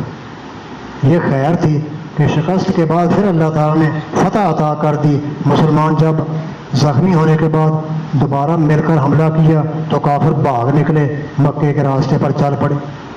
یہ خیر تھی. اور اس خیر سے مراد وہ تھی جو اللہ تعالیٰ لائے اس کو بھلائی میں سے اس کے بعد کہ ناکامی کے بعد پھر خیر ہو گئی، خیر حاصل ہو گئی، اور کافر پھر ناکام ہو کر بھاگ گئے تھے. اور ثواب الصدق اور قرآن کریم میں جو ثواب صدق کا لفظ آتا ہے، اس کے بعد وہ چیز ہے جو ہمیں اللہ تعالیٰ نے عطا کی بدر کے دن کے بعد، سچی جزا. اور ثواب صدق یعنی سچی جزا وہ تھی جو اللہ تعالیٰ نے ہمیں عطا کی بدر کے دن کے بعد. تو یہاں ہے کہ یوم بدر کے بعد مسلمانوں کو جو سچی سزا یعنی اللہ تعالیٰ نے عطا کی وہ مراد ہے ثواب صدق سے. اور یہاں بھی بدر کا ذکر ہے. اسی حدیث کو یہاں قصہ غزوہ بنی بدر میں لائے ہیں، قصہ غزوہ بدر ہے.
کہا عبد الرحمن بن عوف رضی اللہ تعالی عنہ نے، بے شک میں بدر کے دن صف میں کھڑا تھا، کیونکہ آمن و سامنے لڑائی ہوتی تھی، ان کی صفیں ادھر مسلمانوں کی.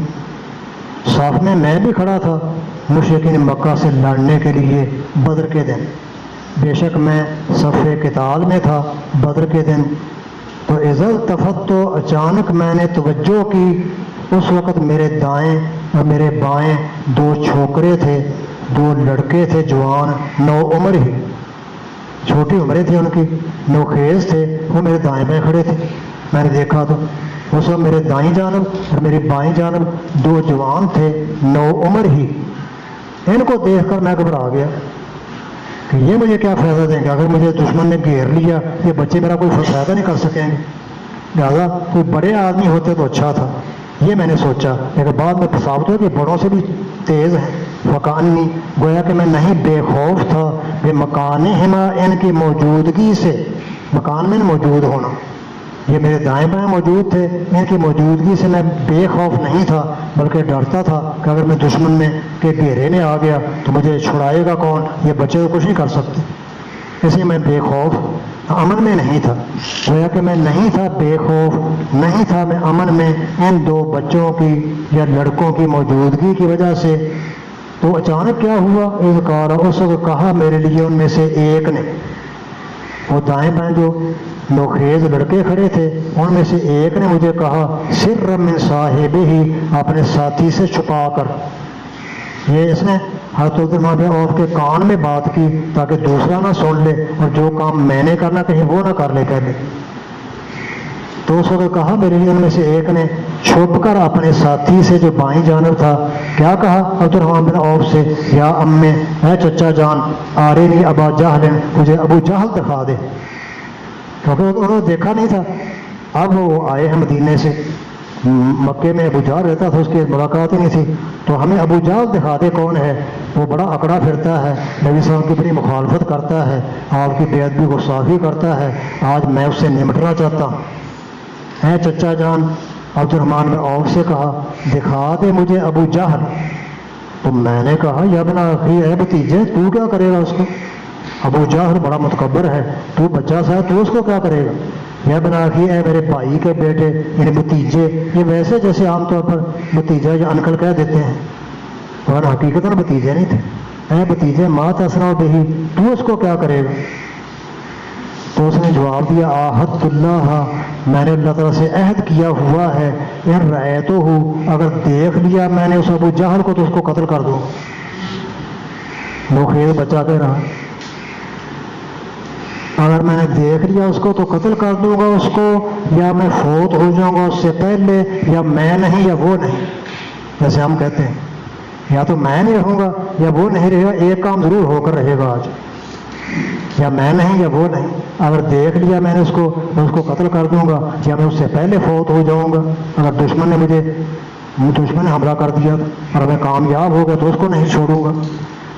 جب اس نے یہ بات کہی تو دوسرے نے مجھے کہا میرے لیے دوسرے نے اپنے ساتھی سے چھپ کر اس کی مثل ہی, وہ بائیں جانب والے نے بھی اس کو نہیں پتا اس نے کیا کہا ہے, اس نے بھی یہی بات کی مجھے ابو جہل دکھا دے, میں نے اللہ سے وعدہ کیا ہوا ہے کہ اس کو قتل کرنا ہے.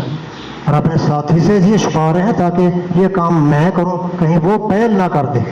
کہا میرے لیے دوسرے نے چھپ کر اپنے ساتھی سے اس کی مثل ہی جو پیچھے دائیں جانب والے نے کہا تھا. قال فما سرنی, جب میں نے ان کی یہ باتیں سنی اب میں نے کہا یہ بچے ہونے چاہیے بڑے دائیں بائیں. پہلے میں کہتا یہ بچے ہیں مجھے کیا فائدہ دیں گے, اب میں نے کہا بچے نہیں جوانوں سے بڑھ کر ہیں, زیادہ میرے دائیں جانب ہیں بائیں جانب ہیں تو کوئی حرج نہیں ہونے چاہیے, یہ بڑے بہادر ہیں. یہ فما سرنی, بس نہیں خوش کرتی تھی مجھے یہ بات کہ بے شک میں دو اور آدمیوں کی جگہ ہوں, دو اور آدمیوں کے درمیان ہوں ان کی جگہ. اب میں نہیں چاہتا تھا کہ اور دو آدمی میرے دائیں جانب ہوں بائیں جانب ہو, یہ نہ ہو. اب میں چاہتا تو یہی ہونے چاہیے, ان کے پہلے اور نہیں ہونے چاہیے, بڑے بہادر جوشیلے بچے ہیں. بس نہیں خوش کرتا تھا مجھے اب کہ بے شک میں اور دو آدمیوں کے درمیان کھڑا ہوں ان کی جگہ, یہی ہونے چاہیے ان کی جگہ اور نہیں. یہ اب مجھے اب پسند ہو رہا تھا, پہلے کچھ اور بات پسند تھی اب یہ پسند کیا. فاشرت لہما, تو اب میں نے ان کے سوال کا جواب دیا, میں نے اشارہ کیا ان دونوں کے لیے اس ابو جہل کی طرف کہ وہ ابو جہل ہے جو صفیں سیدھی کر رہا ہے, اپنے ساتھیوں کی صفیں بنا رہا ہے, وہ ابو جہل ہے. بس اشارہ کیا میں نے ان دونوں بچوں کے لیے اس ابو جہل کی طرف, میرا اشارہ کرنا ہی تھا کہ ٹوٹ پڑے اس پر. مشد علیہ ہے, بس وہ ٹوٹ پڑے اس ابو جہل پر, حملہ کر دیا انہوں نے ابو جہل پر. شدہ اس میں حملہ کرنا, ٹوٹ پڑنا, حملہ کر دیا انہوں نے اس پر مثل شکروں کی. سکرین تسنیہ ہے سکر کا, سکر شکرے کو کہتے ہیں, ہماری پنجابی میں شکڑا کہتے ہیں. شکڑا اردو میں شکرا, یہ خون خار پرندہ ہے. کہتے چار پرندے ہیں جو شکاری قسم کے ہیں خون خار, ایک شکرا, ایک باز, ایک شہین اور ایک عقاب. تو یہ بھی گویا چار پرندوں میں سے جو خون خار قسم کے. تو جو شکرا جو ہے اپنے شکار پر جھپٹتا ہے, ایسے یہ بچے ابو جہل پر جھپٹے, اچانک دوڑ پڑے, آنا فانا پہنچے اس کے پاس. بس حملہ کر دیا انہوں نے اس پر مثل شکروں کی, حتیٰ کہ زارا با ہو, دونوں نے اس کو تلواریں مار دی. زارا با میں تلوار مارنا, شمشیر زنی کرنا, رماجر میں تیر مارنا. تو یہ زارا با تیر تلواریں ماری دونوں نے اس کو, لیکن پہلے کی پہلے لگی تھی دوسرے کی بعد میں لگی تھی. لڑائی دونوں نے ہے یکے بعد دیگرے ابو جہل کو, حتیٰ کہ مارا اس کو تلواروں سے. وہما, یہ دو بچے کون تھے, یہ افرا کے دو بیٹے تھے. افرا کے دو بیٹے, ایک کا نام معاذ بن حارث تھا اور دوسرے کا نام معاذ بن عمر بن جموح تھا. دونوں ہی معاذ ہیں، لیکن باپ اس کا عمر ہے، اس کا حارث ہے، معاذ بن حارث اور معاذ بن عمر بن جموع۔ معاذ بن حارث جو ہے اس کی والدہ کا نام افرا تھا، معاذ بن حارث اس کی والدہ کا نام افرا تھا۔ اب ایک ان میں سے افرا کا بیٹا، دوسرا نہیں، لیکن یہاں تقریباً دونوں کو افرا کے بیٹے بنا دیا ہے۔ جیسے شمس و قمر کو قمرین کہہ دیتے ہیں، دو چاند، حالانکہ ایک سورج ہوتا ہے اس میں، قمر کو غلبہ دے کر شمس کو بھی قمر بنا دیا، قمرین کہہ دیا۔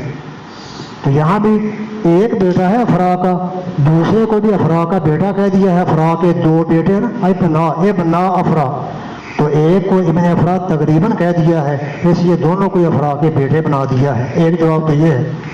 دوسرا جواب یہ کہ ہو سکتا ہے کہ دونوں کی ماں کا نام افرا ہی ہو، یہ معاذ بن حارث کی والدہ کا نام بھی افرا ہوگا، معاذ بن عمر بن جموع کی والدہ کا نام بھی افرا ہوگا، وہ افرا اور ہے، یہ اور ہے، ایک نہیں۔ جیسے زینب، اس کی ماں کا نام بھی زینب، اس کی ماں کا بھی زینب، وہ ہوتی الگ الگ ہے۔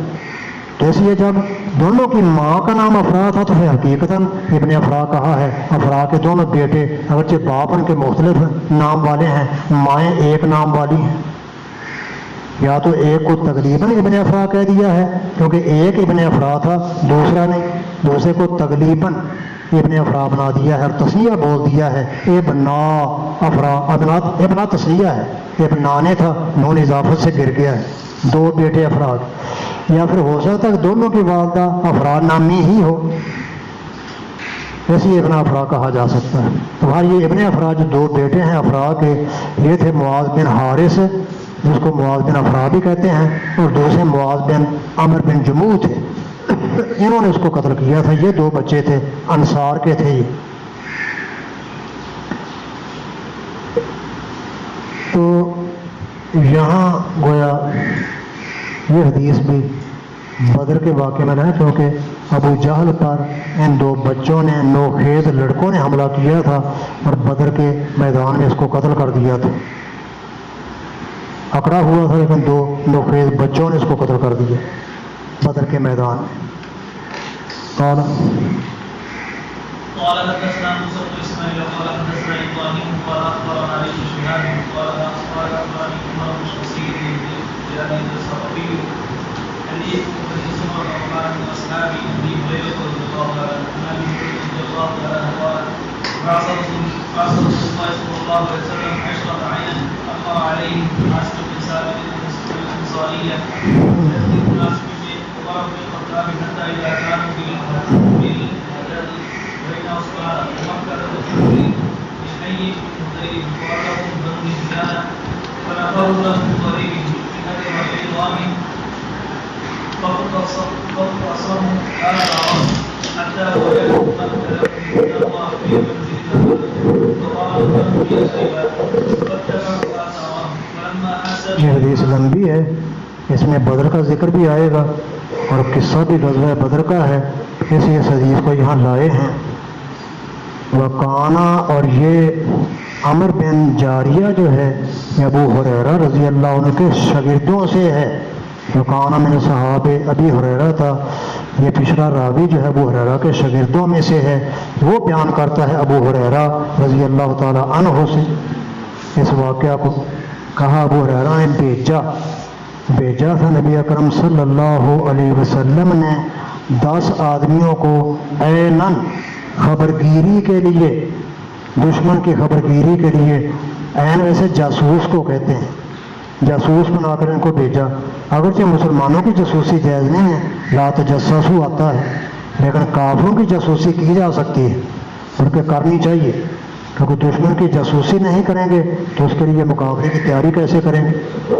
جاسوسی سے پتہ چلے اس کی تعداد کتنی ہے، کیسا اسلحہ ہے، کیا کچھ وہ کر سکتے ہیں، اس کے مطابق مسلمان بھی تیاری کریں۔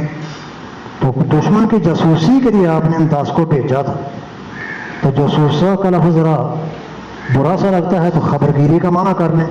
بھیجا نبی السلام نے 10 صحابہ کو دشمن کی خبرگیری کے لیے، جاسوسی کے لیے۔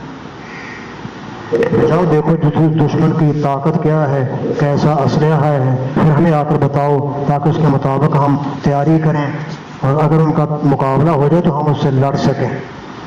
وَأَمَّرَ عَلَيْهِمْ یہ 10 صحابہ جو آپ نے بھیجے تھے ان پر امیر بنایا عاصم بن ثابت انصاری کو. عاصم بن ثابت انصاری کو ان 10 کا امیر بنا دیا. اور یہ عاصم بن ثابت کون تھے؟ جدہ عاصم ابن عمر بن خطاب، یہ عمر فاروق کے بیٹے عاصم کا نانا لگتے تھے. جد یہاں نانا ہے. عمر فاروق کے ایک بیٹے کا نام عبداللہ تھا، عبداللہ بن عمر بن خطاب، ایک بیٹے کا نام عاصم بھی تھا. تو عاصم جو بیٹا ہے عمر فاروق کا اس کے یہ نانا لگتے تھے عاصم بن ثابت، جو اس لشکر کے یا 10 آدمیوں کے امیر بنائے گئے تھے. امارا ہے یہ امیر بنایا ان پر عاصم بن ثابت انصاری کو جو نانا لگتے تھے عمر فاروق کے بیٹے عاصم کے. حتیٰ کہ یہ 10 آدمی جب گئے تو جب وہ پہنچے حدہ مقام میں، یہ حدہ ایک جگہ کا نام ہے، جب یہ صحابہ وہاں پہنچے، اور یہ حدہ جگہ کہاں ہے؟ حتیٰ اذا کانوا، حتیٰ کہ یہ جب پہنچے 10 صحابہ حدہ مقام میں، اور یہ عثمان اور مکے کے درمیان ہے، ایک طرف مکہ اور دوسری طرف عثمان، درمیان میں یہ جگہ ہے حدہ. وہاں یہ 10 صحابہ پہنچے تو ان کی مخبری ہو گئی کہ مسلمان ادھر آئے ہوئے ہیں. کافروں کو پتہ چل گیا، انہوں نے ان کا پیچھا کیا دشمن نے. ذوقِ لحی من حذیر، تو ذکر کیے گئے یہ 10 صحابہ حذیر کے ایک قبیلے کے پاس جن کو بنو لحیان کہا جاتا تھا. حذیر بڑا قبیلہ ہے، بنو لحیان اس کی شاخ ہے. تو بنو لحیان والوں کو کسی نے جا کر بتایا کہ مدینے والے 10 آدمی ادھر آئے ہوئے ہیں مسلمان، لہذا پکڑ لو ان کو. تو ذکر کیے گئے یہ کسی نے مخبری کر دی دشمن نے حذیر کے قبیلے کے پاس. یہ حذیر کا قبیلہ کون سا تھا؟ ان کو بنو لحیان کہا جاتا تھا، یہ حذیر کی شاخ تھی. تو اب دشمن کو جب پتہ چلا کہ مسلمان آئے ہوئے ہیں ہمارے علاقے میں تو نافروا لہم بقریب 100 رجل رامن، پس نکلے ان کے لیے تقریباً 100 آدمی تیر انداز. یہ 10 ہیں، دشمن 100 نکلا اور تیر کمان وغیرہ لے کر نکلے ہتھیار. نافروا میں نے نکلے. نکلے وہ ان کے لیے جو تقریباً 100 آدمی تھے تیر انداز، تیر چلانے کے ماہر تھے. فاقتصوا آثارہم، انہوں نے کھوج لگائی ان کے قدموں کی، ان کے قدموں کے نشانات دیکھے یہ کدھر گئے ہیں. قدموں کے نشانات دیکھتے دیکھتے ان کے پیچھے پڑ گئے. بس کھوج لگائی انہوں نے ان کے قدموں کے نشانات کی. قدم دیکھتے دیکھتے جب پیچھے گئے حتیٰ وجدوا ما قالہم التمر فی منزل نزلوہ، حتیٰ کہ پایا انہوں نے کہ انہوں نے دشمن نے 100 آدمیوں نے ان مدینے والے 10 آدمی جو ہیں ان کے کھجوریں کھانے کو ایک مقام میں جہاں وہ ٹھہرے تھے. صحابہ جو 10 تھے وہ آگے تھے، وہ کسی جگہ پر ٹھہرے اور اپنے ساتھ جو کھجوریں لائے تھے مدینے سے وہ یہاں انہیں تناول کھائی. کھجوریں کھا لی، گٹھلیاں وہاں پھینک دی یہاں اس مقام میں، گڑکا اسے سڑ دیتی ہیں. اور یہ کافر جو ہیں گڑکا دیکھ کے پہچان گئے کہ یہ مدینے کی کھجوریں ہیں، کیونکہ وہ علاقہ کھجوروں کا ہے، لہٰذا وہ کھجوروں کے ماہر تھے، جان لیتے تھے یہ کھجوریں گٹھلیاں جو ہیں کس علاقے کی کھجوروں کی ہیں. تو وہ صحابہ چونکہ آگے سے اور کہیں جگہ ٹھہرے تھے کس جگہ پر، وہاں ٹھہر کر کھجوریں کھائی تھیں، کھجوروں کی گٹھلیاں وہاں پھینک دی. تو انہوں نے گٹھلیاں دیکھ کر پہچان لیا کہ مدینے کی کھجوریں ہیں اور مدینے سے آنے والے واقعی ادھر ہی گئے. یقین ہو گیا ان کو. حتیٰ کہ پایا انہوں نے ان کے کھجوریں کھانے کو، واقعی مصدر میمی ہے، ان کے کھجوریں کھانے کو ایک مقام میں جہاں وہ صحابہ ٹھہرے تھے. فقالوا، تو ان دشمنوں نے 100 آدمیوں نے کہا بنو لحیان نے، ثمر یثرب، یہ یثرب کی کھجوریں ہیں، یثرب مدینے کا نام، مدینے کی کھجوریں ہیں، یہ مدینے سے آنے والے ہی لائے ہیں اور یہاں کھا کر ادھر ہی گئے ہیں. ان کو یقین ہو گیا، پھر ان کے پیچھے چل پڑے. کہا بھائی یثرب کی مدینے کی کھجوریں ہیں، گٹھلیاں دیکھ کر پہچان لی. فتبعوا آثارہم، پس پیچھا کیا انہوں نے ان کے نشانات کا، ان کے قدموں کے نشانات کا پیچھا کیا. صحابہ کے قریب پہنچ گئے تو صحابہ کو پتہ چل گیا ہمارا پیچھا کر رہے ہیں. فلما حس بہم، جب محسوس کیا ان 100 آدمیوں کو عاصم نے، عاصم ثابت جو ان کے امیر ہیں، جب محسوس کیا ان دشمنوں کے بارے میں عاصم بن ثابت اور ان کے ساتھیوں نے تو لاجا ویرا موزین پناہ پکڑی، انہوں نے ایک جگہ کی طرف ایک پہاڑی پر چڑھ گئے کہ دشمن زیادہ ہیں ہم تھوڑے ہیں، پہاڑی پر چڑھ کر مقابلہ کرتے ہیں اگر ہو جائے ورنہ 100 کے سامنے 10 کیا کر سکتے تھے۔ لاجا یل جاؤ، پناہ پکڑی انہوں نے ایک مقام کی طرف پہاڑی پر چڑھ گئے، جیسے دوسری حدیث میں آتا ہے فاحاط بہم القوم، تو قوم نے ان کا گھیرا ڈال لیا اور 100 آدمی پہاڑی کے ارد گرد پھیل گئے کہ کہیں سے نکلنے نہ پائیں، اوپر چڑھے ہوئے مسلمان جو بس گھیرا ڈال دیا ان کا قوم کفار نے، بنو لحیان کے 100 آدمیوں نے۔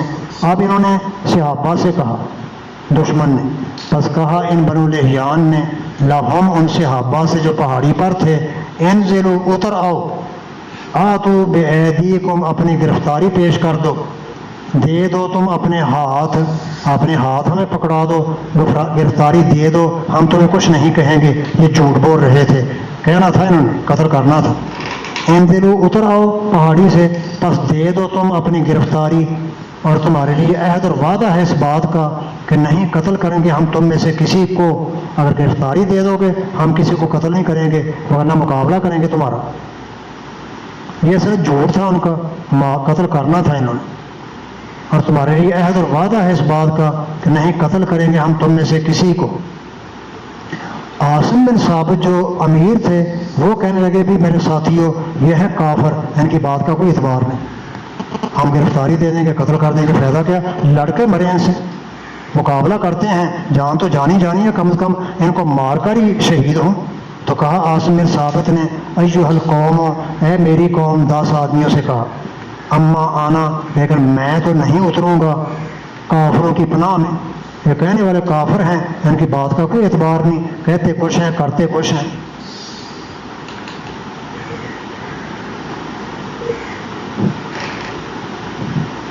سلامتی کونسل بنائی ہوئی ہے، کام سارے اپنے کرواتے ہیں ان سے، مسلمانوں کے خلاف دھوکہ دینے کے لیے سلامتی کونسل نام رکھا ہوا ہے۔ تو خیر ان کا کوئی اعتبار نہیں، کرتے کچھ ہیں، اندر نیت ان کی کچھ اور ہوتی ہے۔ تو میں تو نہیں اتروں گا کافروں کی پناہ میں تو مقابلہ کروں گا، ہاں شہید ہو ہی جاؤ۔ ثم قال، پھر عاصم بن ثابت نے کہا، اللہ سے دعا کی، اللہم، اے اللہ، اخبر عنا، خبر دے دینا ہمارے بارے میں اپنے نبی صلی اللہ علیہ وسلم کو، ہم یہاں ہیں نبی صاحب وہاں ہیں، ان کو کوئی پتہ نہیں ہمارا کیا بن رہا ہے، دشمن نے گھیرا ڈالا ہوا ہے، تو وہی کے ذریعے سے ہمارے نبی کو بتا دینا کہ تیرے ساتھی جو ہیں وہ دشمن سے مقابلہ کرتے ہوئے شہید ہو گئے۔ اے اللہ خبر دے دینا ہمارے بارے میں اپنے نبی صلی اللہ علیہ وسلم کو جو مدینے میں ہیں۔ اب انہوں نے مقابلہ شروع کر دیا 10 آدمیوں نے، فرموہم بالنبل، نہ دشمنوں نے مقابلہ شروع کر دیا، فرموہم، پس پھینکے ان دشمنوں نے ان مسلمانوں پر تیر، نیچے سے اوپر تیر مارنے لگ گئے، پس پھینکے ان بنو لحیان نے ان 10 صحابہ پر اپنے تیر، پس قتل کر دیا حضرت عاصم کو، امیر شہید ہو گئے، عاصم بن ثابت شہید کر دیا عاصم بن ثابت کو۔ 7 آدمی شہید ہو گئے، 3 نے گرفتاری دے دی، لیکن ان کو بھی انہوں نے غداری کی، ان کے ساتھ کہتے تھے عہد اور وعدہ ہے ہم قتل نہیں کریں گے، جنہوں نے گرفتاری دی ان کو بھی نہیں چھوڑا، انہوں نے یہی کام کرنا تھا 10 کے ساتھ۔ تو 7 تو وہاں لڑتے ہوئے شہید ہو گئے، 3 جو ہے وہ اتر آئے، اور نازل علیہم، اور اتر آئے ان کی طرف 3 افراد، ان کے عہد اور وعدے پر اعتماد کرتے ہوئے، یہ عہد وعدہ کر رہے ہیں شاید سچے نکلیں۔ ثلاثۃ النفر، 3 افراد نیچے اتر آئے ان کے عہد اور وعدے پر۔ یہ 3 کون تھے؟ ان میں سے ایک تو حضرت خبیب تھے، دوسرے زید بن داسینہ تھے، زید بن داسینہ، اور تیسرے عبداللہ بن طارق تھے، ان کا نام ذکر نہیں کیا اور رجل آخر کہہ دیے۔ ان 3 میں سے ایک خبیب تھے، ایک زید تھے، اور ایک اور آدمی تھا رجل آخر، تیسرا ایک اور آدمی تھا، اس کا نام عبداللہ بن طارق ہے، شاید راوی کو یاد نہیں رہا اسی رجل آخر کہہ دیا ہے۔ رجل آخر کون ہے؟ عبداللہ بن طارق۔ فلما استمکنوا منہم، جب انہوں نے مضبوط پکڑ لیا ان کو، وہ حالانکہ چاہیے تھا نرمی کرتے، عہد وعدہ کیا ہوا ہے، لیکن ان کو مضبوطی سے پکڑ لیا، تینوں کو ان دشمنوں نے، جب مضبوط پکڑ لیا انہوں نے ان کو تو پھر کیا کیا؟ اطلقوا اوتارا کسیہم، اتارا انہوں نے اپنی کمانوں کی تندیوں کو. ان کے پاس رسیاں تو تھی نہیں جکڑنے کے لیے، اپنے کمانوں کی جو تندی ہوتی ہے وہ نکال کر رسیوں کے طور پر ان کو جکڑ لیا تینوں صحابہ کو. اطلقوا کھولا انہوں نے اپنی کمانوں کی تندیوں کو، وتر اوتار، بس باندھ لیا ان تین صحابہ کو، ان کے ساتھ جکڑ لیا. یہ عہد وعدے کر رہے تھے اور کر کے آ رہے ہیں، بس باندھ لیا ان کو ان کے ساتھ. تو کہا تیسرے آدمی نے، حاضہ اول الغدر، عبداللہ بن طارق جو تیسرے ہیں، کہا تیسرے آدمی نے تین صحابہ میں سے عبداللہ بن طارق نے دشمن سے کہا یہ تمہاری پہلی عہد شکنی ہے، تو ہم تو وعدے کر رہے تھے ہم تمہیں کچھ نہیں کہیں گے اور پہلے وعدہ توڑ دیا تم نے، ہمیں جکڑنا شروع کر دیا ہے. یہ تمہارا پہلا غدر ہے، تمہاری پہلی عہد شکنی ہے، آگے پتہ نہیں تم نے کیا کرنا ہے. پھر انہوں نے کہا جب تم نے یہی کام کرنا تو میں جاتا ہی تمہارے ساتھ. واللہ لا اصحابکم، اللہ کی قسم میں تمہارا ساتھ نہیں دوں گا، ہاں مجھے یہاں مار بھی دو تمہارے ساتھ نہیں جاؤں گا. عبداللہ بن طارق نے کہا تیسرے صحابی نے، اللہ کی قسم نہیں میں تمہارے ساتھ جاؤں گا، بے شک میرے لیے ان 7 مسلمانوں میں نمونہ ہے. مراد لیتے تھے وہ مقتولوں کو، جیسے 7 آدمی یہاں شہید ہو گئے ہیں، میں بھی شہید ہونا گوارا کر لوں گا، تمہارے ساتھ نہیں جاؤں گا. وہاں جا کے پتہ نہیں کیا کیا تکلیفیں دینی ہیں تم نے، مکے میں لے جا کر یا اپنے مکانات میں لے جا کر. اللہ کی قسم میں تمہارے ساتھ نہیں جاؤں گا، میرے لیے ان شہداء میں نمونہ ہے. مراد لیتے تھے وہ شہداء کو، قتل ہونے والے 7 صحابہ کو، جیسے یہ قتل ہو گئے ہیں میں بھی قتل ہونا پسند کر لوں گا، تمہارے ساتھ نہیں جاؤں گا. انہوں نے کیا کیا؟ فجر روح وعال جو ہو، بس کھینچا انہوں نے ان کو اور مشقت میں ڈالا اس کو، وہ کھینچ کے اسی پھیل گئے. یہ چلتے ہی نہیں تھے عبداللہ بن طارق. فجر روح ہو، بس گھسیٹا انہوں نے اس صحابی کو اور آل جو ہو، اس کو مشقت میں ڈالا، لیکن انکار کیا اس نے ان کے ساتھ جانے سے.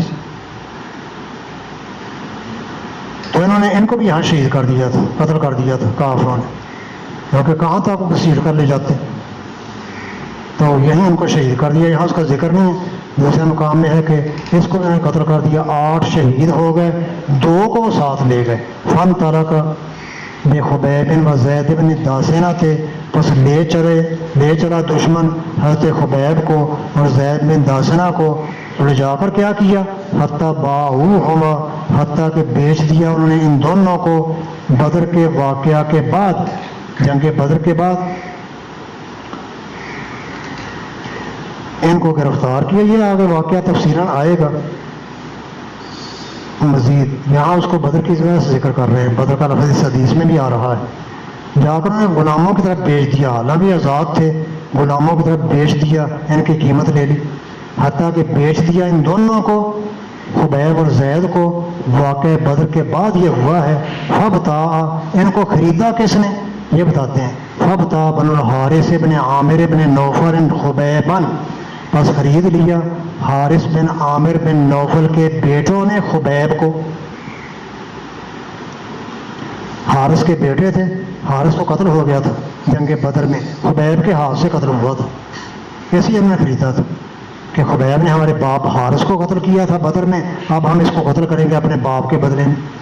تو خرید لیا تھا حارث کے بیٹوں نے حضرت خبیب کو، تاکہ ان سے اپنے باپ کا بدلہ لیں جو باپ بدر میں قتل ہو گیا تھا خبیب کے ہاتھ سے. یہ واقعہ بعد کا ہے ان کو گرفتار کرنے کا اور بیچنے کا. حالانکہ بدر میں تو مقابلہ کرتے ہوئے قتل ہوا ہے، یہاں انہوں نے مظلوموں کو پکڑ کر قتل کرنا شروع کر دیا. صحابہ نے کو کچھ کہا تو نہیں تھا، وہ صرف خبرگیری کے لیے آئے تھے. خبرگیری کا ان کو پتہ نہیں خبرگیری کے لیے آئے ہیں یا کس لیے، اور انہوں نے ان کو شہید کر دیا. تو اس کو خرید لیا انہوں نے. وکان خبیب، اور جو زید ہے ان کو اوروں نے خرید لیا تھا. خبیب کا یہاں واقعہ بیان کریں گے. وکان خبیب، حضرت خبیب نے قتل کر دیا تھا حارث بن عامر کو بدر کے دن. یہ بیٹے جو ہے نا، ان کا باپ حارث جو ہے، یہ حارث قتل ہو گیا تھا کافر خبیب کے ہاتھ سے جنگ بدر میں. تو اب ان کے حارث کے بیٹوں نے جو قتل ہو گیا ہے، بیٹوں نے کہا ہم اپنے باپ کا بدلہ لیتے ہیں، خبیب کو ہم خرید لیتے ہیں. اس کی قیمت ادا کر کے خرید کر گھر لے گئے۔ حضرت خبیب کو کیوں خریدا تھا حارث کے بیٹوں نے؟ کیونکہ حضرت خبیب نے قتل کیا تھا حارث بن عامر کو، جو ان کا باپ ہے بیٹوں کا، اس کو قتل کر دیا تھا بدر کے دن۔ اس لیے مقتول کے بیٹوں نے حضرت خبیب کو خرید لیا۔ فلابث خبیب عندہم اسیرا، پر ٹھہرے رہے ان کے پاس حضرت خبیب قیدی بن کر۔ ان لے جا کر حضرت خبیب کو اپنے گھر کے ایک کمرے میں بند کر دیا، جاتے ہی قتل نہیں کیا، ٹھہر کر کریں گے، پر ٹھہرے رہے خبیب ان کے پاس قیدی بن کر۔ ایک دن انہوں نے قتل کرنے کا ارادہ کر لیا حارث کے بیٹوں نے کہ آج خبیب کو قتل کرنا ہے، سولی پر چڑھا دینا ہے، اپنے باپ کا بدلہ لینا ہے۔ حتیٰ اجمعوا قتلہ، حتیٰ کہ انہوں نے پختہ ارادہ کر لیا حضرت خبیب کو شہید کرنے کا۔ تو خبیب رضی اللہ عنہ کو پتہ چل گیا کہ مجھے آپ عنقریب سولی چڑھائیں گے، تو انہوں نے کیا کیا، اس سے پہلے ہی یہ کام ہوا، حتیٰ کہ پختہ ارادہ کر لیا ان حارث کے بیٹوں نے قتلہ خبیب کو شہید کرنے کا۔ حضرت خبیب کو محسوس ہو گیا کہ یہ ارادہ ان کا برا ہو چکا ہے، تو انہوں نے استعار من بعض بنات الحارث موسیٰ، بس مانگا حضرت خبیب نے حارث کی بیٹیوں میں سے کسی ایک سے استرا، موسیٰ استرے کو کہتے ہیں، استرا صفائی کرنے کے لیے زیر ناب بالوں کی، کیونکہ بڑے دنوں سے گھر سے نکلے ہوئے ہیں، صفائی کی نوبت آ گئی تھی، تو نے کہا کہ شہید ہونے سے پہلے اپنی زیر ناب صفائی کر لو۔ استعارہ اس میں مانگنا، عاریتاً لینا کوئی چیز۔ تو گھر میں چونکہ عورتیں ہوتی ہیں تو انہوں نے یہ خریدنے والے جو ہیں حارث کے بیٹے، ان کی بہن جو گھر میں تھی اس سے کہا کہ مجھے استرا دے دیا جائے تاکہ میں صفائی کر لوں، شہید تو انہیں کرنا ہے۔ بس مانگا حضرت خبیب نے حارث کی کسی بیٹی سے استرا۔ کیوں مانگا؟ یستحد بہا، تاکہ اس کے ساتھ صفائی کر لیں زیر ناب بالوں کی۔ فعارت ہو، عورتیں ذرا نرم مزاج ہوتی ہیں، تو اس نے ان کو مانگوا اسرا دے دیا۔ عارت ہو تو مانگوا دے دیا اس حارث کی بیٹی نے اس خبیب کو، یہ اسرا دے دیا۔ یہ کہتے ہیں اس کا نام زینب تھا، یہ حارث کی بیٹی، مقتول کی بیٹی جو ان کی بہن ہے خریدنے والوں کی، اس کا نام زینب تھا۔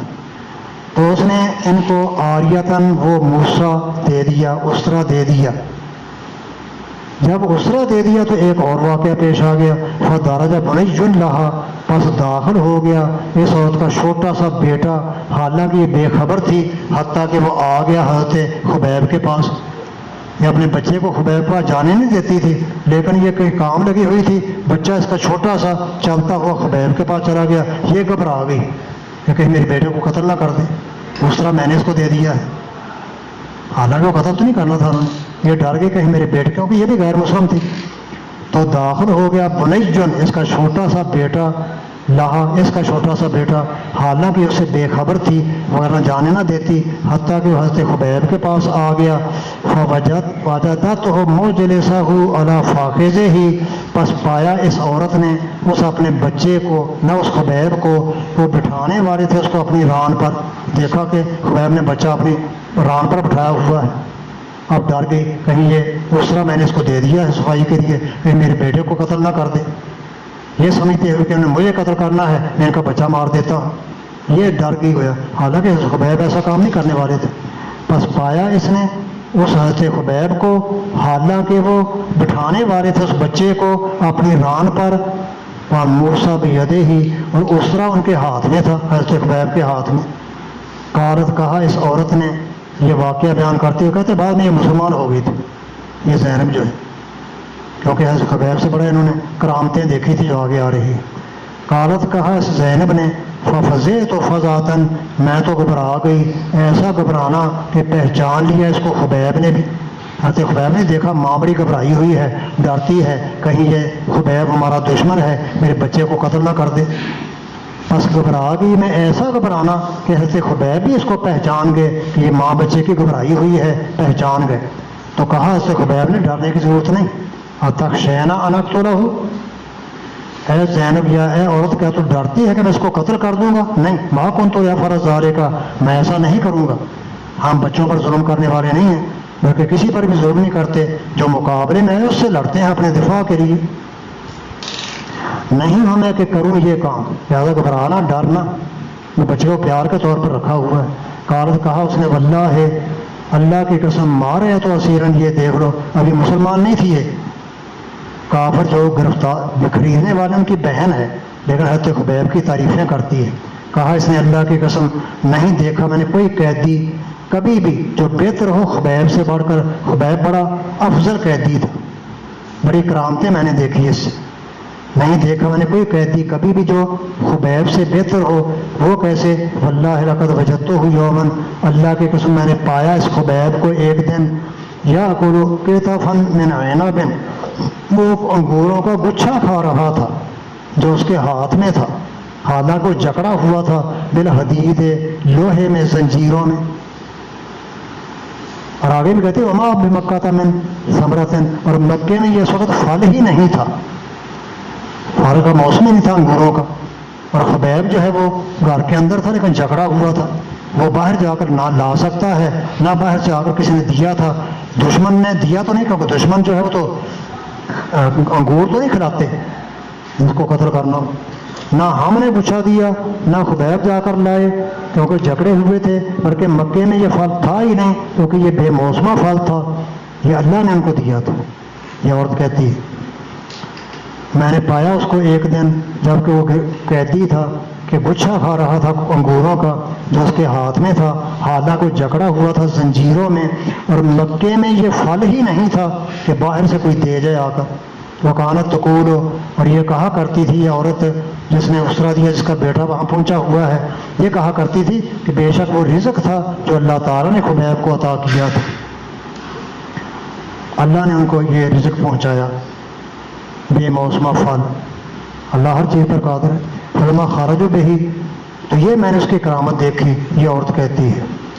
اب وہ خریدنے والے جو اس عورت کے بھائی ہیں وہ ان کو شہید کرنے کے لیے لے گئے، فلما خرجوا بہ، جو نکلے وہ ان کو لے کر حرم سے، کیوں کہتے تھے حرم نہیں مارنا اس کو، مکے میں، مکے سے باہر لے جا کر ہیل میں ان کو سولی دیں گے حضرت خبیب کو، حرم کا وہ بھی کچھ نہ کچھ احترام کرتے تھے، اس لیے کہا جب نکالا انہوں نے ان کو حرم سے تاکہ ان کو قتل کر دیں ہیل میں لے جا کر حرم سے باہر، تو کہا ان کے لیے خبیب نے تم نے مجھے مار تو دینا ہے لیکن مجھے 2 رکعتیں نماز تو پڑھ لینے دو، کہا ان کے لیے حضرت خبیب نے دعونی، چھوڑو مجھے میں 2 رکعت نماز پڑھ لوں، وہاں پھر چھوڑ دیا، کیونکہ آخری خواہش لوگ پوری کاری دیتے ہیں، جس کو مارنا ہو یا سولی دینا ہو اس کی آخری خواہش پوچھتے تھے آخری خواہش کیا ہے، تو آخری خواہش پتہ نہیں کہ میں نے 2 رکعت نماز پڑھنے کی خواہش ہے، انہوں نے چھوڑ دیا ان کو، انہوں نے 2 رکعت نماز پڑھی حضرت خبیب نے۔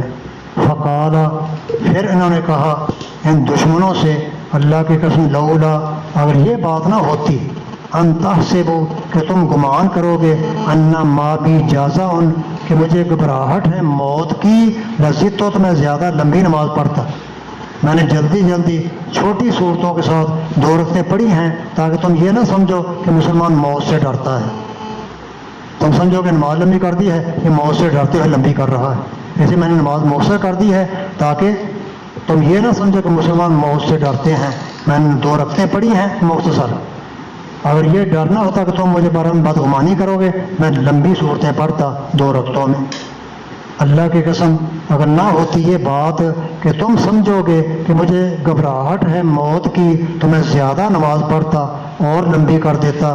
ثم قال، پھر حضرت خبیب نے یہ شعر پڑھے جو آگے آ رہے ہیں، پھر ان کو شہید کیا تھا، پھر کہا حضرت خبیب نے یہ بد دعا کی ان کے لیے، دشمنوں کے لیے، اللہم احصہم عددا وقتلہم بددا ولا تبق منہم احدا، اے اللہ احاطہ کر ان کا گن گن کر، اے اللہ جیسے یہ مجھے قتل کرنے لگے ہیں بغیر کسی جرم کے، وہ بدر میں ان کا باپ قتل ہو تو مقابلے میں تھا، مقابلے جو آتا وہ قتل ہو، یا وہ اگر یہ نرمی کرے گا وہ اس کو قتل کر جائے گا، اس لیے یہ کوشش کرتا کہ میں اس کو قتل کر دوں تاکہ میری جان بچ جائے، وہاں تو مقابلے کی صورت ہوتی ہے، ان کا باپ خبیب کے ہاتھ سے مقابلے میں مارا گیا تھا، اب یہ ان کو بغیر کسی جرم کے مار رہے ہیں، ان کا باپ نہ آتا تو نہ مارتے اس کو، وہ جنگ میں آیا ہے کافروں کی طرفدار بن کر تو خبیب سے کے ہاتھ سے قتل ہو گیا تھا، تو کہا اے اللہ احصہم عددا،